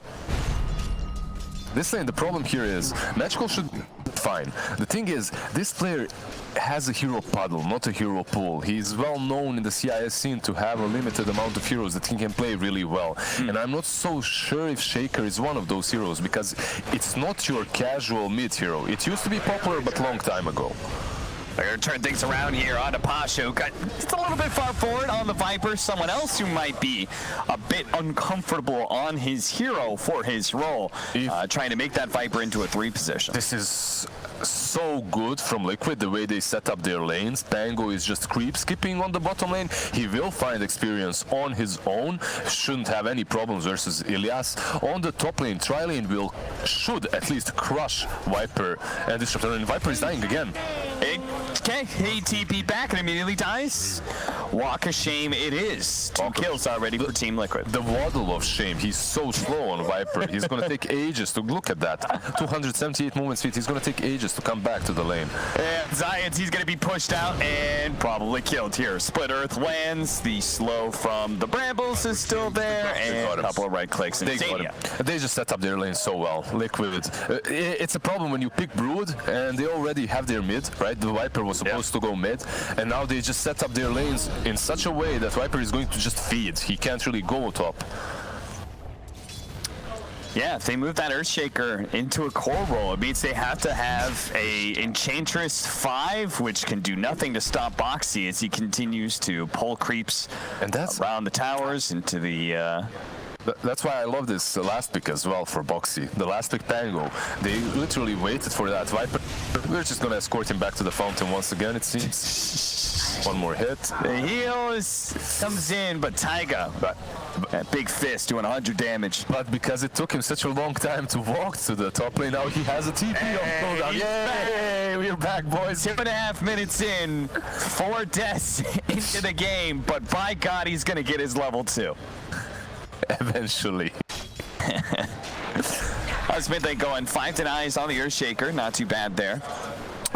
Literally, how that lane goes is Shaker should have an advantage, and he should be able to deal with the Brood Mother, but Brood just goes to the jungle and farms. And we've seen Beast Coast and what they did with that Brood. He literally just went to the jungle, got his Orchid, and dominated later on. Well, Pasha got level 2, but he also got his 4th death, so... It's fine. He has no legs. He's working out those wings. Wants to have a bigger wingspan, just, you know. Out the killing spree on Taiga, so when they finally do kill him, he's worth a lot of gold and experience, right? It's next level. We don't understand this. It's beyond our expertise. I got warding so deep already. He understands that they're just dominating this lane and they want to continue doing so. Yeah, what does a Viper do if you can't lane? Well, apparently try and jungle. He has a stack there, so perhaps they can jungle together. It's not the worst thing to... I mean, it is one of the worst things to do. Maybe feeding in the jungle. Could be. As Taiga's gonna show up, slows him down, hit him once, gets you over Venom, and can he follow it up with more into the tier 2? Taiga wants the kill, and he'll have that dominating streak for him, but Zayats gets the kill in return, 360 gold. He just got level 4. Good amount of experience, yeah, he just got a lot for that. 2 levels, okay. Feeds on the lane, feeds in the jungle. It doesn't look well for Pasha. Hey, just got another 100 gold for the ward that they found as well. At least Zayats is having a good time, so perhaps with that fast level 6 on Disruptor, he can make some moves. We have seen Disruptor... You know what, actually? We have seen Disruptor cores and Viper supports in this patch, in this tournament, so, you know, just switch it up around, make the Disruptor the farm priority hero, and you're fine. Yeah, Pasha, you're support now. Take some tips from Fada on how to play Viper support. Navi, you're going to be able to get both bounty runes at top. Boxy, trying to get one at bottom, but sadly, no such luck there. Oh, okay. Missing out on the growth. Yeah. Bramble Maze from... Oh, Taiga. And Science, the kinetic field separating them just a little bit, but there is going to be one more nuke coming out from Insania. Is that enough? It is. Magical, he's going to show up. Fisher blocking, but he's by himself here. So just trying to run down these heroes. Pasha's showing up, but he's too slow to actually catch anybody. This is actually such a bad rotation from him as well, because leaving Brood unchecked. I think he needs to continue pressuring this Koikva. Top lane is lost. You should forget about that lane. Yeah, there's no recovering that one. There's no recovery definitely on this top lane. You need to handle the other two lanes. They got all this experience on his Giants, but now he's going to die twice now to Insania. Taiga and Insania aren't even playing in the lane, and they're both level 3, soon to be level 4, because they keep getting so many hero kills. And you can see them. They're just rotating in that part of the jungle that's free for the Viper to farm, so he can't get absolutely anything. What level is he? 3? 2? He's level 3.5. That's something at least. He has boots, raid band. Actually, much more than I expected, considering he died 5 times already. 5 times in 6 minutes. This looks like my average pub and my average Viper. Well, comparing it to Bo3, it's not a good show. Bo3 is 19-2, so similar CS, but he's level 5 over here. Mostly because, you know, he has an answer to Slark. If he gets pounced on, he can just shield crash over the pounce and break it. As shield crash, away. And he's constantly just pulling the creeps as well. He's fine on that bottom lane. I think that's why the Pango was such a brilliant pick for them, as it's one of those heroes that can just stand alone on that top lane and still get some farm and experience. He doesn't have a lot of farm, but XP is there. Guys. Leave Pasha alone. Hey, they are going to be able to get the glimpse sack. That should be a kill, as Ilias is going to try and get it, but the push forward from the left, that's not enough to get Zayats, and this time around, Magical comes up with a rotation that's well worth it. That was such a good rotation too. They get Mickey and they get the Treant. And you know what? We were talking about how Viper is suffering, but look at the net worth. He's actually above the Pango, and at the same time, the levels aren't really far apart. Pango is what, level 5? Maybe level 6 now, but they're close. Okay, so level and a half advantage for Bo3. That's quite significant. But net worth is similar. That's only significant if you do something with it. We'll have to see what Bo3 does with his ultimate now that he has it. For the most part, he kind of wants to just farm up some more Royal Jelly for Koifa. Mana regen is always nice for a Broodmother, as he's a hero that gets a lot of issues with that. As you said, just mostly farming jungles with the spiders. No reason to get close to Magical in his Echo Slam. Yeah, you can't. He maxed out his passive, and if you get caught by one fissure next to all of those spiders, at least you'll feed all the spider hooks. Yeah.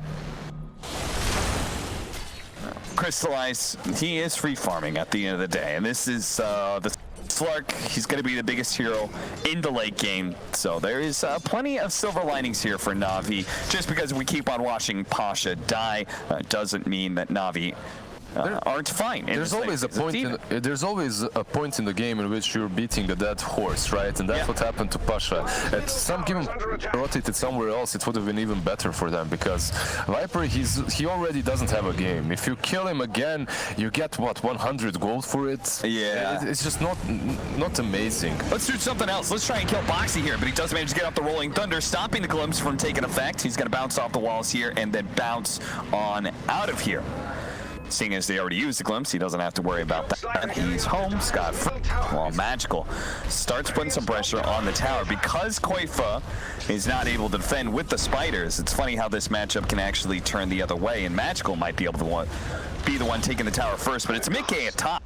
It's usually what we see, right? We see Broodmothers dominating the mid lane, but then if they're counterpicked by some Shakers or Tinies or like Beastmaster, Concuss, they're the ones that lose the tower earlier. However, if they get that diffusal BKB fast and on time, they can still make a lot of impact and join these mid-game team fights. Yeah, Orchid as well can be really effective for this game against Earthshaker. I'm not sure if Magical's gonna, it's gonna go straight for the Blink Dagger. I'm assuming Aghanim's is still on the menu later on. Yesterday, I think it was yesterday or the day before that we did see the Orchid. That's back, Static Storm. They're going to be able to bring down Bo3. We saw the Orchid on the Broodmother and it was super effective. Oh, yeah. But in this game, Diffusal, I think, is also quite all right. Yeah, you always love Diffusal against, string cores in general. You like it against Slark, just be able to, his mana is such a key component to who he is as a hero. gift from the tempest of battle. CRISOL is also working towards that defusal. Found an Arcane Ring. Looks like we did split the outposts and split the bounty runes as well, as I believe. Magical just 400 away from the Blink Dagger, while Diffuse Blade is almost here for Koifa. Actually surprised he's going for that Blink Dagger. I'm a big fan of Aghanims on that Core Shaker.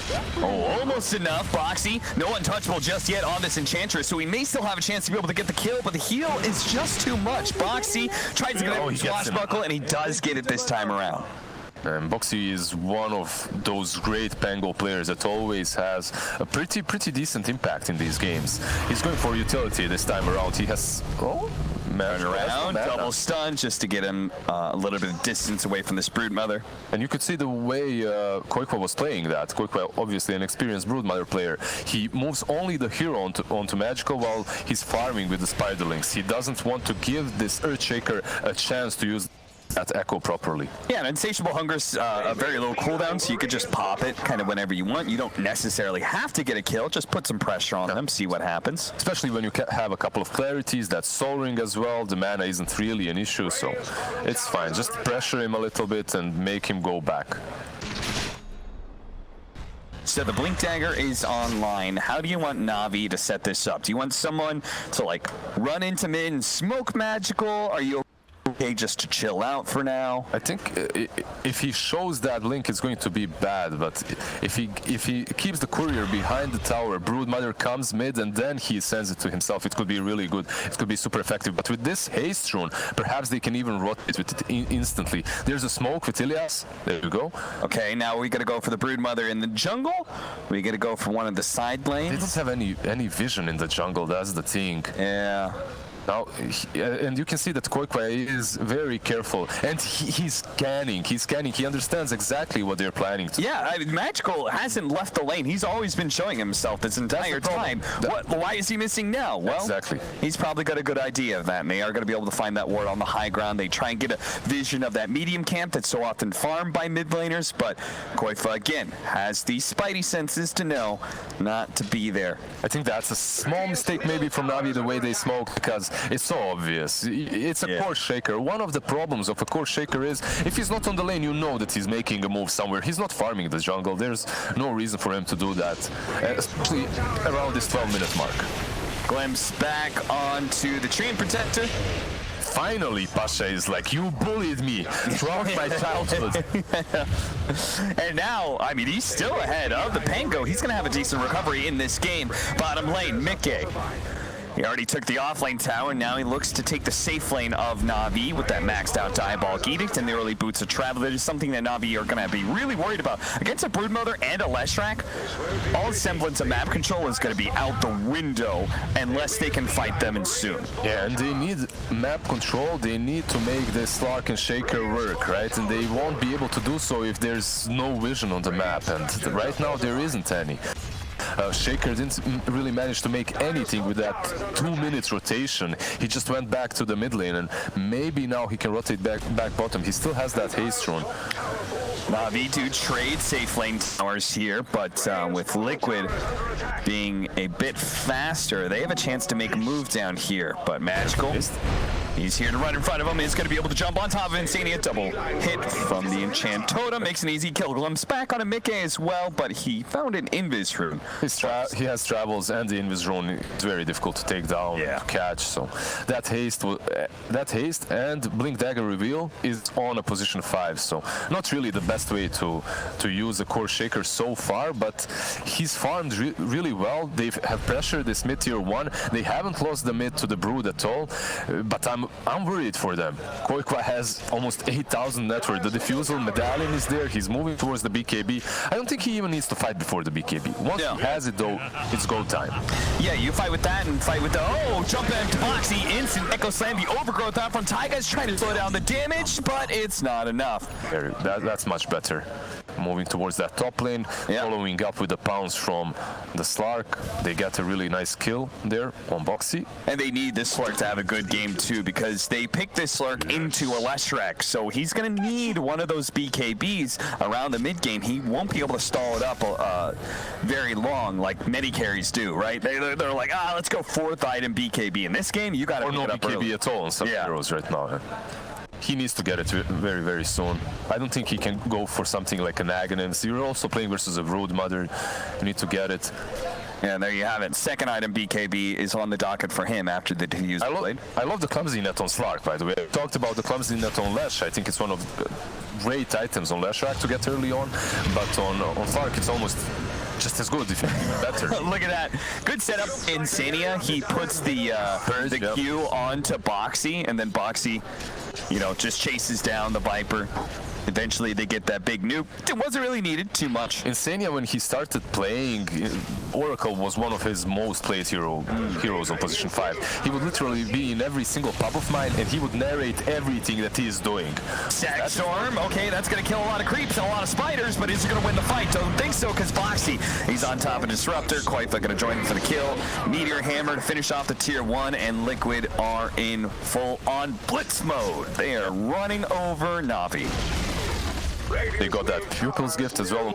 Brood Mother, it's really good because Brood Mother is one of those heroes that's a little bit on the squishier side. She's an edgy hero, and Pupil's Gift definitely works super well for her. This would be a massive kill. They can get it. Mickey's low on mana. Crystallize not able to catch up, though. Fortunately, wasn't able to pop the Dark Pact before the Yules.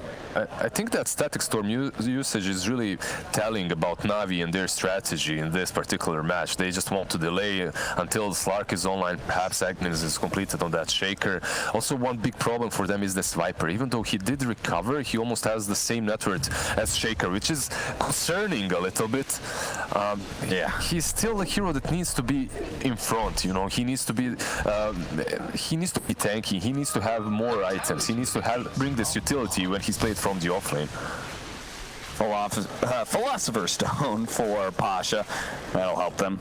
A bit BKB now complete on Koifa, though. It's go time. Yeah. It's going to be go time for a long time for Liquid. And Navi, as you said, just trying to not concede too many towers too early. Just stall this game out until a point they have the BKB on Slark, then they can fight back. I love the third item, Aghanims on Koikwa as well. I think many players make a mistake of rushing that Aghanims a bit too soon, and then you're pretty much useless for 5 minutes until you get Diffusal BKB. This way, you're very useful with the BKB with Diffusal, and you can rotate across the map later on with Dax. Sadia. He's going to get the ultimate off on himself. Crystallize is going to stick with him, though. Koifa slowed down by the Viper Strike as well. He is going to be helped out by the Purge there, and Insania heals up to full, so nobody dying on the side of Liquid. Sadly, for Crystallize, I believe he just lost his Diffusal. It wasn't there on cooldown. It needed a couple of seconds. Oh, they found Taiga, though. He slipped out of the trees right in front of Navi. This game is looking much better for Navi than I thought it would. They don't have solutions to some heroes. They try to go on the Enchantress, but Brood Mother, he doesn't want to use the BKB, right? Koikwa doesn't want to waste that BKB for a position 5 kill, and because of that, then just heals up. You can't hit her. Top that, the Untouchable going through the Magic community, BKB, it's just a nuisance. So better not to commit at all, just back up. There's the Yule Scepter from Science. Not trying to rush the Aghanims. Wants that setup item first. Dire's bottom tower is under siege. Pupil's Gifts for Viper. That's actually a pretty good one. Any agility hero is pretty happy with the Pupil's Gifts. You just mentioned the Yules on Disruptor. I think it's one of the best items to get early on a position 4 Disruptor. On 5, you don't have the space for it, so you need to rush the Aghanims if you're going for it even. Right. Boxy, once again, they're going to do that combo with the Oracle, keeping Magical in place. They're going to pop the Echo Slam instantly to try and stun and stall Boxy long enough so he can blink away, and he does so. But is the rest of his team going to get caught? They do manage to get the net onto Crystallize here. The pounce up. He also has the Shadow Dance. So he needs to be able to just stall until his pounce is back up online. Managed to cut through the trees. Shadow Dance. Oh, hit by the Rolling Thunder. Stalled up. And now the pounce. It's up, but he's surrounded by too many heroes. All of Liquid. There are just way too many AoE spells on the side of Liquid for this Slark to survive without a BKB. He needs to get it as soon as possible, or he will continue falling like this. Also, a very worrying thing is the fact that they didn't even have a possibility of that Brood Mother to join them around that shrine because he didn't have enough webs. He couldn't get there, and they still just take a easy pick off on their carry Slark and move away. 8-13. I like your point about the Aghanim Scepter as well because of the Leshrac and Pango, right? You don't have to worry about the side lanes at all. You just wait, you get the things that you need to make yourself useful in that mid game, around mid, make your team play around you, and after that you get the Aghanims and you're able to pretty much be anywhere on the map in a matter of seconds. Yeah, your team will push out the side lanes for you and then move into that mid lane, ready to fight. In the meantime, they can build up more and more of a net worth lead. There's the Yules for the Disruptor. Not sure if that changes too much though. It helps him out to go in some solo pick-off actions with like maybe Slark or Shaker, because it's easier to pick off targets. It's also easier to set up that static storm. Obviously, it's a dispel on yourself if you get initiated on, but that's not the main use of a Yules on this chapter, because if you're getting initiated on, you're pretty much dead afterwards anyway. Oracle. Pick up the... Don't you have a GPM talent at 10? Or am I crazy? Bo3, Rolling Thunder bouncing around, is going to be able to hit the Viper a few times. Actually nets him up to keep him stunned. And those stuns leading to a static storm. Crystallize is going to be able to fight back here. But the silence isn't good enough. There's no damage to bring down Bo3 or Koitva here. So move it back. If that Viper had a better laning stage, perhaps he would already have that Force Staff there. And that doesn't happen. But there's a problem with the Viper. He doesn't have any mobility spells built in. And you need him to be strong off of that laning stage. I think Liquid read that perfectly well and set up that tri-lane on top lane to make use of his immobility on that. Aghanim Scepter for the Earthshaker. So GG. That's some more mobility moving around. They're going to get a Tinker Ward to be able to spot the Tree Protector in these trees.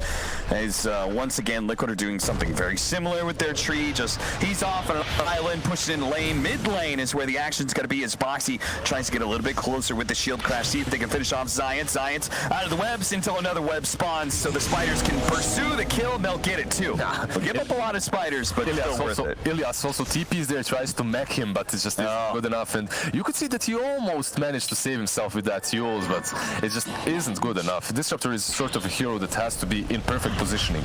If you get caught, if you get clipped, you're just gone. Any spider lineup is going to look to do an early Roshan. Taiga is wasting a lot of Magical's time because they are taking Roshan, like you just mentioned, and he's not there. He's not ready to even go. It seems like they don't know about it until maybe it's too late. They see one spider outside of the pit. They're gonna come forward now. Magical thinking about it. How close is Roshan? Only at half HP. They've got plenty of time to work with. Dark Pact is gonna remove the stun. Crystallize is gonna turn. Nope, he goes back up into the high ground. They've got time to work with here. Let's let that Slark heal back up. Liquid won't be able to all-in commit to Roshan just yet. It's not an easy Shaker game because of one more thing. You have Treant and you have Broodmother and Pango. They're just so elusive. They're able to walk over the cliffs as well. Well, Swashbuckle and the shield on Pango, but you have pretty much unobstructed mobility on Broodmother and Tree. So they're never really stuck together. They don't really care about clutch positioning. Jump onto him. Insania already picked off a big kill, but Bo3's getting the chainstone on some of these heroes. They're going to go for this Slark. See if they can surround him, follow up, chainstone. And Crystallize is indeed dead. Now the turnaround is Static Storm, Kinetic Field, trying to keep some of these heroes back, but Koitva goes down the cliff, pops his BKB, and starting to target Ilias. Maybe, okay, he's still going to go for that Enchantress, won't have the damage to do so, thanks to Untouchable. That was the slowest attack ever.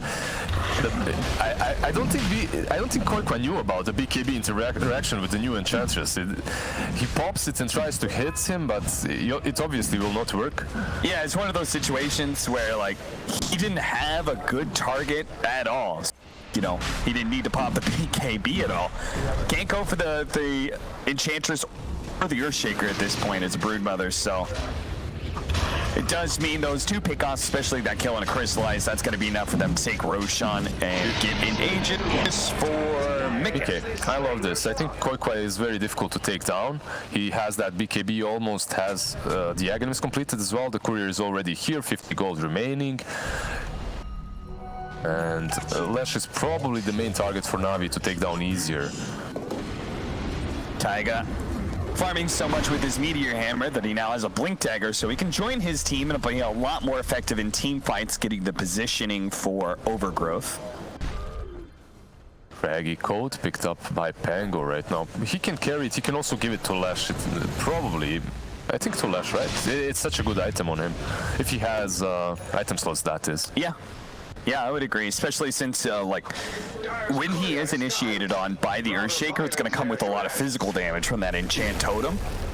So that survivability could be key. They have their overgrowth on a magical here. The follow-up Meteor Hammer to keep him chain stunned. Then Mickey will hit the Split Earth as well. See if they can overwhelm him. But the Suns just aren't going to be good enough. They needed to chain it a little bit better because otherwise they didn't have the damage. Ilias, he may be run down here as Mickey looks to be able to finish him off with all this AoE damage. The heals will eventually wear out. But now Mickey and his mana has worn thin. He's going to turn back though because he's got Boxy rolling on in. Does manage to get the net onto Crystallize. A Force Staff gets him away from that chain stun. He's going to be able to get the BKB and pounce himself away. So it's only a 5 position that dies from Navi, not terrible. 5 position that dies from Navi, they also forced the BKB from Crystallize, but they should be happy with the way that ended as Broodmother was rotating in. They do manage to get out in the end. I think they also gave away the fact, yeah, the ward got devoured instantly on that bottom cliff because Enchantress, while Ilias was dying, he slows the tree and so he can't help out with the Slark Pursuit. Right. Good call by him and his dying breath to help where he can. Mickey will finish off this tier 2, leading to an 8,000 net worth lead for Team Liquid. And they'll fire up next for Koifa. If he'll go back for the full, what's that? Mindbreaker on Brooder as well, that's pretty. Oh, yeah. So he doesn't even need the Orca necessarily.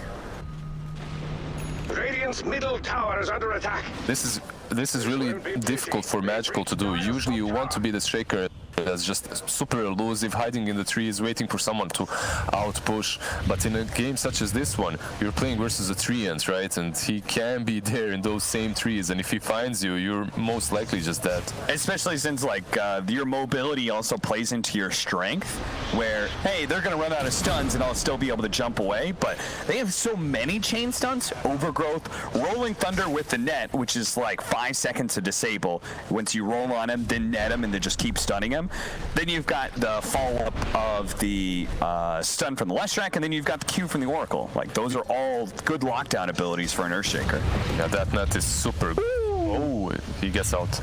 Science's life flashes before his eyes as he barely gets away from a Split Earth stun. Telescope. It's pretty decent on Oracle. Not really perfect for Liquid as a team, but on Oracle it's pretty good. Helps you out with False Promise, obviously. You know, since you're able to scan a little bit more often, which I think for the most part Liquid has a good idea where Navi is, since they're able to play on Navi's side of the map at all times, but it couldn't hurt. Speaking of vision, I think Taiga's going to roll up with an Aghanim Scepter 3rd item. If this game draws out, another Aghanim's being built in Crystallized as the Slark, who needs to be able to get to that back line, threaten the Oracle, so he's forced to use False Promise on himself. It would be perfect way of playing the team fights. If you are able to find the Oracle first, then your Disruptor can actually make use of that Static Storm properly in the team fight. Smoke breaks, but Boxy blinks the wrong way, and Navi. Zayas, he might fall here. The Overgrowth out. Oh, they spot him. Science heals Scepter in a vain attempt to get away. Yeah, he didn't have a TP there. It was on 8 seconds cooldown, so look at this. Couldn't really get out. They get the kill. They show so many heroes at top. Navi thinks they can push out bottom, but they've made a very fast rotation. Mickey TP's in on the Boots of Travel. The rest of the team is TPing onto the outpost. So Pasha is going to be a little bit surprised as Mickey pops out from behind, misses a Split Earth though. Good for staff as Pasha continues to man fight, but now the rest of the team of Liquid is here. They give him the tip as Pasha falls. But you could also see that Navi retreated instantly. They don't have a Disruptor and they don't want to fight that fight. 4 versus 5 is really bad for them. Also, they used the scan on the outpost, and as soon as that scan turned red, they knew, Pasha, you're just gone. We're bailing. They're going to try and use the mobility of the Slark and the Earthshaker to push out the other lanes, but Liquid isn't going to give them the chance to do so. The Aegis may fade. Mickey is still going to go for the high ground push. The backdoor protection is still up. He has the BKB as well now, and he has to do this. The tier 3 will fall so quickly. Just commit to it. See if they can open up those shrines, jump in, and we'll be able to kill some of the spiders here. And finally, tier 3 falls. Liquid happy enough with that exchange. We'll start backing up. There's still the danger, though, of getting glimpsed. Zayats, he's going to go for it now. On to Mickey, followed up with the Fisher stun. Try and get some impetus damage in. Crystallize can't challenge the Leshrac for long. He needs to be able to back up to the high ground and start regenning up. The net holding him in place. Navi are basically just hoping they can keep Liquid within striking distance, but Liquid are finally able to disengage as the stuns run out. It's such a difficult game for Slark.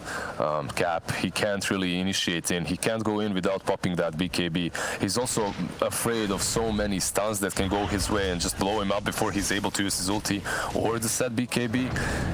You saw there, he tries to go on Lash, he drops to 50% in 2 seconds. And then he has 2 options, either go back or use BKB and his ulti. And using BKB and trying to commit for a kill, that's not going to work out so well, because then there's always the Oracle. There's Oracle, and if you use that BKB, you're also playing versus a Treant. It's a difficult situation. They need to find a way to smoke up and get on those backlines first. It's definitely a lot of options going the way of Liquid. When it comes to these team fights, Navi a lot more limited as they scramble to find whatever farm they can. I don't even see the way for Navi. They have to be, like, I don't know, super genius in some sort of a way to approach Liquid, because you have this Treant always. Taiga is amazing with his positioning. Whenever you see Leshrac on one side of the map porting to outpush, Taiga is literally always in between them and the possible vectors of danger, right? He just stands there, and if anyone approaches, he's going to break that smoke, and Lesh is fine. And even if you do find that team fight, there's the double saves now. There's going to be the Oracle save that comes in, but then there's also Boxy, who has built a full sustain lineup. He's gone for Pipe, now he's going for Guardian Greaves. Like, he feels like he doesn't need to do the damage, because he can depend on the Broodmother and the Leshrac to provide it for him. Magical is almost out of mana here. He's going to have that Diffuse Blade. Echo Slam goes out. Now he is entirely out of mana. Mickey is going to be able to land that stun onto him, and follow up Rolling Thunder just to make sure there wasn't going to be a team fight. That Echo was tragical right there. You don't have an Echo to defend the high ground right now, and that means Liquid approach it with some confidence. Confidence that they've gained after a Game 1 victory. Orchid, not here for quite fun, but he doesn't need it to be able to bring down this melee barracks. I'm so hyped. I can't believe I'm seeing Liquid taking Rax's sub 40-minute marker. I'm just hyped. A successful high ground push by Liquid. Deny from Pasha on the range barracks. That's because Navi, they can't even hope to fight, really. They go for the statics. Oh, he still had the net. So he didn't get a chance. He figured out, well, I can silence him and then I'll be fine. But Taiga does fall in the back as he was left behind. Yeah, that glimpse back pulled him into a bad situation. But overall, if you're Liquid, you're completely fine. A position 4 for 4, and you took the side. You found Zaz that was trying to be a little bit sneaky there, maybe creep skip, maybe farm behind enemy lines. They punished him instantly. Slark so far has had very little impact, but Shaker even more so. They're looking at Koifa right now and being like, damn, that guy's kind of farmed. Just wait until he gets the full Bloodthorn.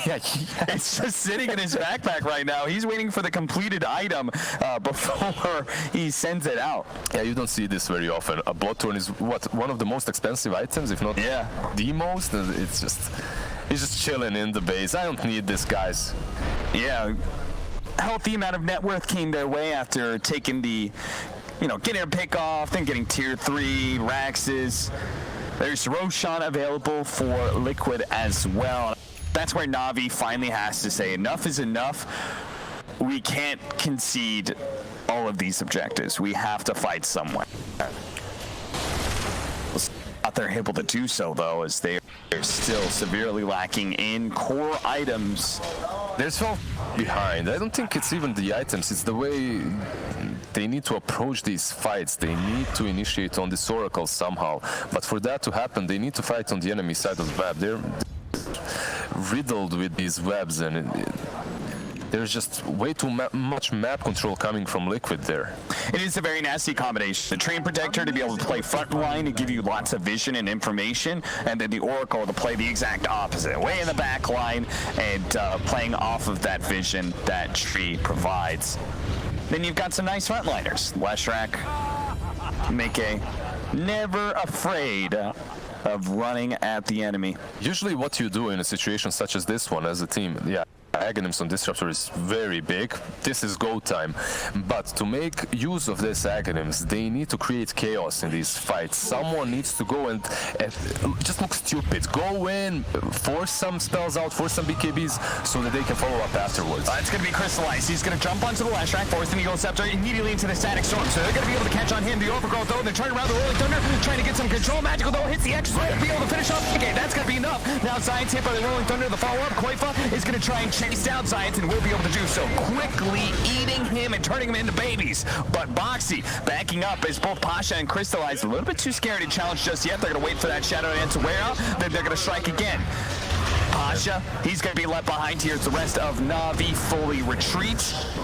They don't have... You're forced to buybacks here, so you're kind of fine with that. Mickey and Taiga bought back, but the only problem is they will take Rush afterwards, so that's the trade-off. Yeah, they should be able to at least. If you don't have the Static Storm, it's like, man, we can't really contest that Roshan anymore. But as you said, with the buybacks being used, they can play for the high ground defense. If they win that fight with an Aegis, if they bring down Mickey twice, no buyback for him, then all of a sudden they push out, they can take a bunch of objectives, and then that net worth could fall back to even. But the only problem is this is that second rush, right? And they will have Cheese on Broodmother, Aegis on Lesh, and the high ground push should be much easier for Navi. They don't, for Liquid obviously. Navi don't have Static Storm, they don't have Echo Slam as well to work with, so... Let's see, but it's Liquid. Maybe they'll go back, farm, wait the 70-minute mark. No need to be too rash. Secure that advantage. Liquid. Top tower has been attacked. And it looks like they're not scared right now as we take a look at that team fight once again. Even if they did kill Mickey, him being able to buy back and Boots of Travel back into the fight kind of forces Navi to retreat at some point, and then it just becomes a game of who's going to get caught. And here it was Pasha. I think one buyback there was just enough, but when they get the buyback on Taiga and the Lash, Slark can't really think about utilizing those tags that he managed to accumulate during the fight, so it's definitely the right option.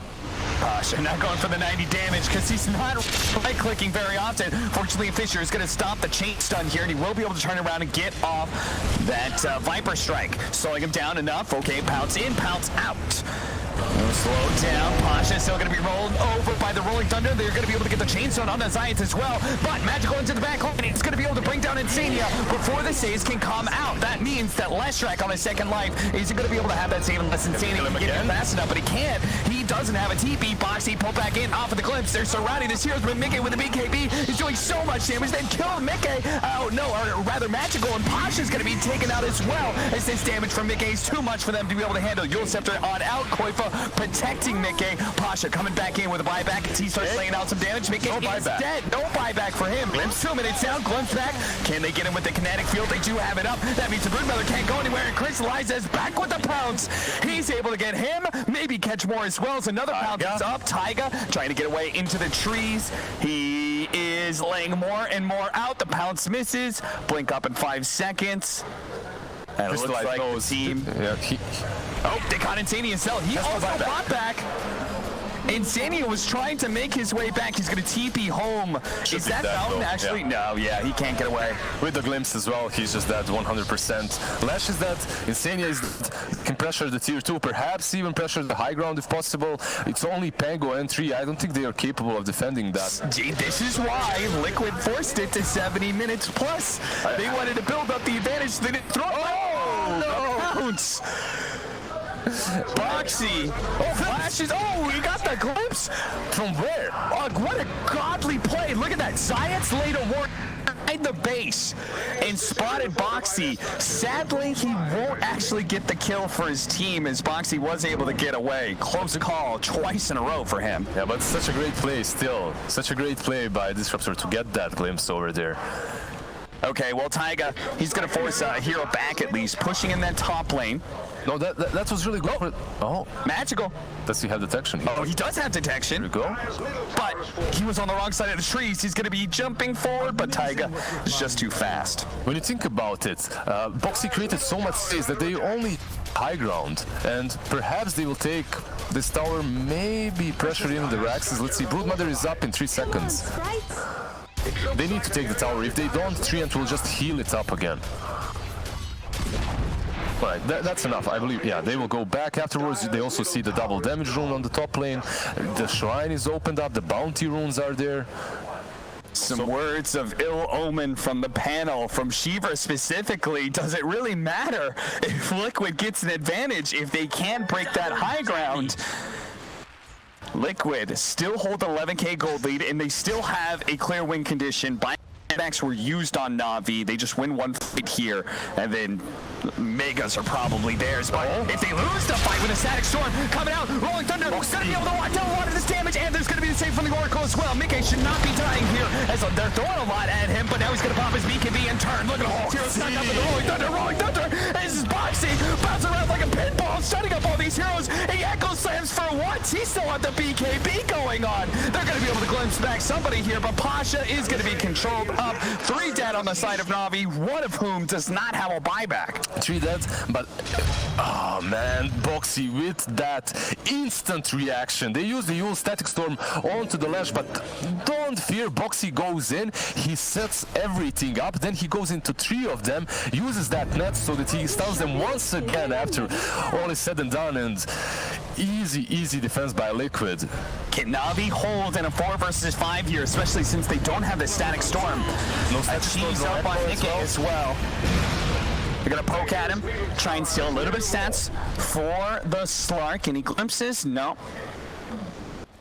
Not just yet, but a clear bait from Liquid, right? Putting Mickey on the front lines with an Oracle ready to go, and Bo3 just with the counter initiation that was beautiful. He's also smoked up in the back, so he can initiate. There we go. Jump forward, but he does try and jump in onto Crystallize. Doesn't get that chain stun. Crystallize popping his BKB. Now the Shadow Dance. So much AoE damage to go from the last strike. He's going to have to get away as BKB starts fading out. Magical needs to be able to enchant Totem out as well. He's going to be good, but Ilias is not. Ilias dead. 2 heroes with no buyback now. Is Liquid look to be closing out 2 lanes of barracks? You don't have the BKB on Slark as well, you don't have his ultimate, and because of that he can't engage. So you're pretty much fighting 2 heroes that can't do anything. That's Disruptor and Shaker. So they take another side and they move straight to top. There should be nothing to stop Liquid here. All they have to do is stay spread, stay aware of Magical, but they group up a little bit. Magical not making that jump. Has the Echo Slam ready to go. Yule Sceptered up though. He's going to try and jump in the air, immediately split Earth down, and look at this magic damage just raining in. No chance to be able to get off the Echo. He does buy back. He wants to be able to still take this, but Liquid maintain a composed spread. Not grouping up too much and all landing for the Megas. They're going to let Mickey do his work. Crystallize tries to challenge him, but it's too much. Now Megas are up, and Mickey's going to continue to fight, see if he can take down Pasha, who TP'd in to be able to fight this one. A force tap to be able to get him away. Crystallize into that back line, hit by the split Earth, but it doesn't matter with the Shadow Dance. Dark Pact, he's able to take it off, but it also doesn't matter because he does no damage. Bo3 gets on top of him, the Dark Pact, and a pounce away. Does save everybody on Navi, but what does it matter if you're faced up against Megas at 43 minutes? They're just struggling to find use of this Earth Shaker. He uses that fissure really well. He catches 2 of them, but later on he doesn't initiate, he gets used, and he just dies. At the same time, what he was trying to do there is delay, right? If they kill him, perhaps they waste a couple of extra seconds for that Viper to respawn, but they just kill him too quickly. They're 20k ahead, and it's not really a problem to take down a puny Shaker when you have Blood Turn on that Broodmother. He falls in a matter of seconds. Flicker for Bo3. They have so much mobility, but they're finding it. They're still finding it hard to breach those backlines of Liquid. They did it a couple of times, and you could see it. It was looking great for them. They won a couple of team fights. You could see a small swing back in their favor, but then they tried to go on that last track. They tried to team fight the way they used to before. They get baited, Oracle uses false promise, and then you can't kill anyone. When was the last time like Insania felt really threatened when they were attacking high ground? Exactly. You know? That's the last time he died, when he bought back. Yeah. He died once in the woods, but that was just a pick-off, not really a team fight. Well, Navi against the wall on the brink of elimination. We'll have to fight it out here. Near impossible odds. That win percentage, 99% to the favor of Liquid. They just have so much. Everyone is just way too tanky on the side of Liquid. And even if you manage to somehow get on top of them, they have Oracle to save them. Shivas for Mickey. Just a little something, a little more AoE damage. Koiko with the nullified Bloodthorn is basically a little doom on the side of Liquid, whoever he catches. Oh, when you look at Navi, they don't truly have any save besides some force staffs, and that's it. That's super scary when he's able to come out from the trees close to melee distance, surprise you. What do you think about Mjolnir on Slark? It's what we see very often. I mean, he's got to get an answer to dealing with Megas, right? Slark isn't the best hero of being able to clear through tougher creep waves. Usually Dark Pack can deal with a regular creep wave. My only issue is now with that Mjolnir, I don't think you're able to kill the heroes. Yeah. You'll defend versus Megas, but... See what they're able to do here. It's still Liquid and it's high ground push, even though they have Megas. This might take a while. Normally it would just be like, yeah, of course they're gonna roll over it, but you just kind of get this feeling that... Let's see if they can do it. At last, 46 minutes in with Megas. Okay, leading the charge here. Carry of Team Liquid. And taking some impetus shots here. Pasha also slowing him down to half health, force that forward, but there's going to be the save from Insania, and that's where Mickey just pushes forward and wants to be able to get at least one of these kills, but defensive force staffs get them back. Rolling Thunder on a Crystallize, but he already popped the Dark Pack, so he's going to be good. Liquid will retreat. Yeah, they might wait for that false promise to come off cooldown again, and perhaps for Koikwa to find the right target to mini Doom, right, and go on him. Yeah, with the Mega swarming in, they're doing little bits of damage to the tier 4s. Exactly, it's one of the strategies as well. Mickey just stands up front, Mega creeps do the work. You'll stun Ilias in some trouble. They do have the clumsy net to be able to lock him down a little bit further. Nullifier as well as the silence, but a Fissure separates the two of them. And they will be able to hold once again. Liquid retreating for a moment until Crystallize overextends himself into the Roaring Thunder. The Shadow Dance. No much AoE take. He's dead.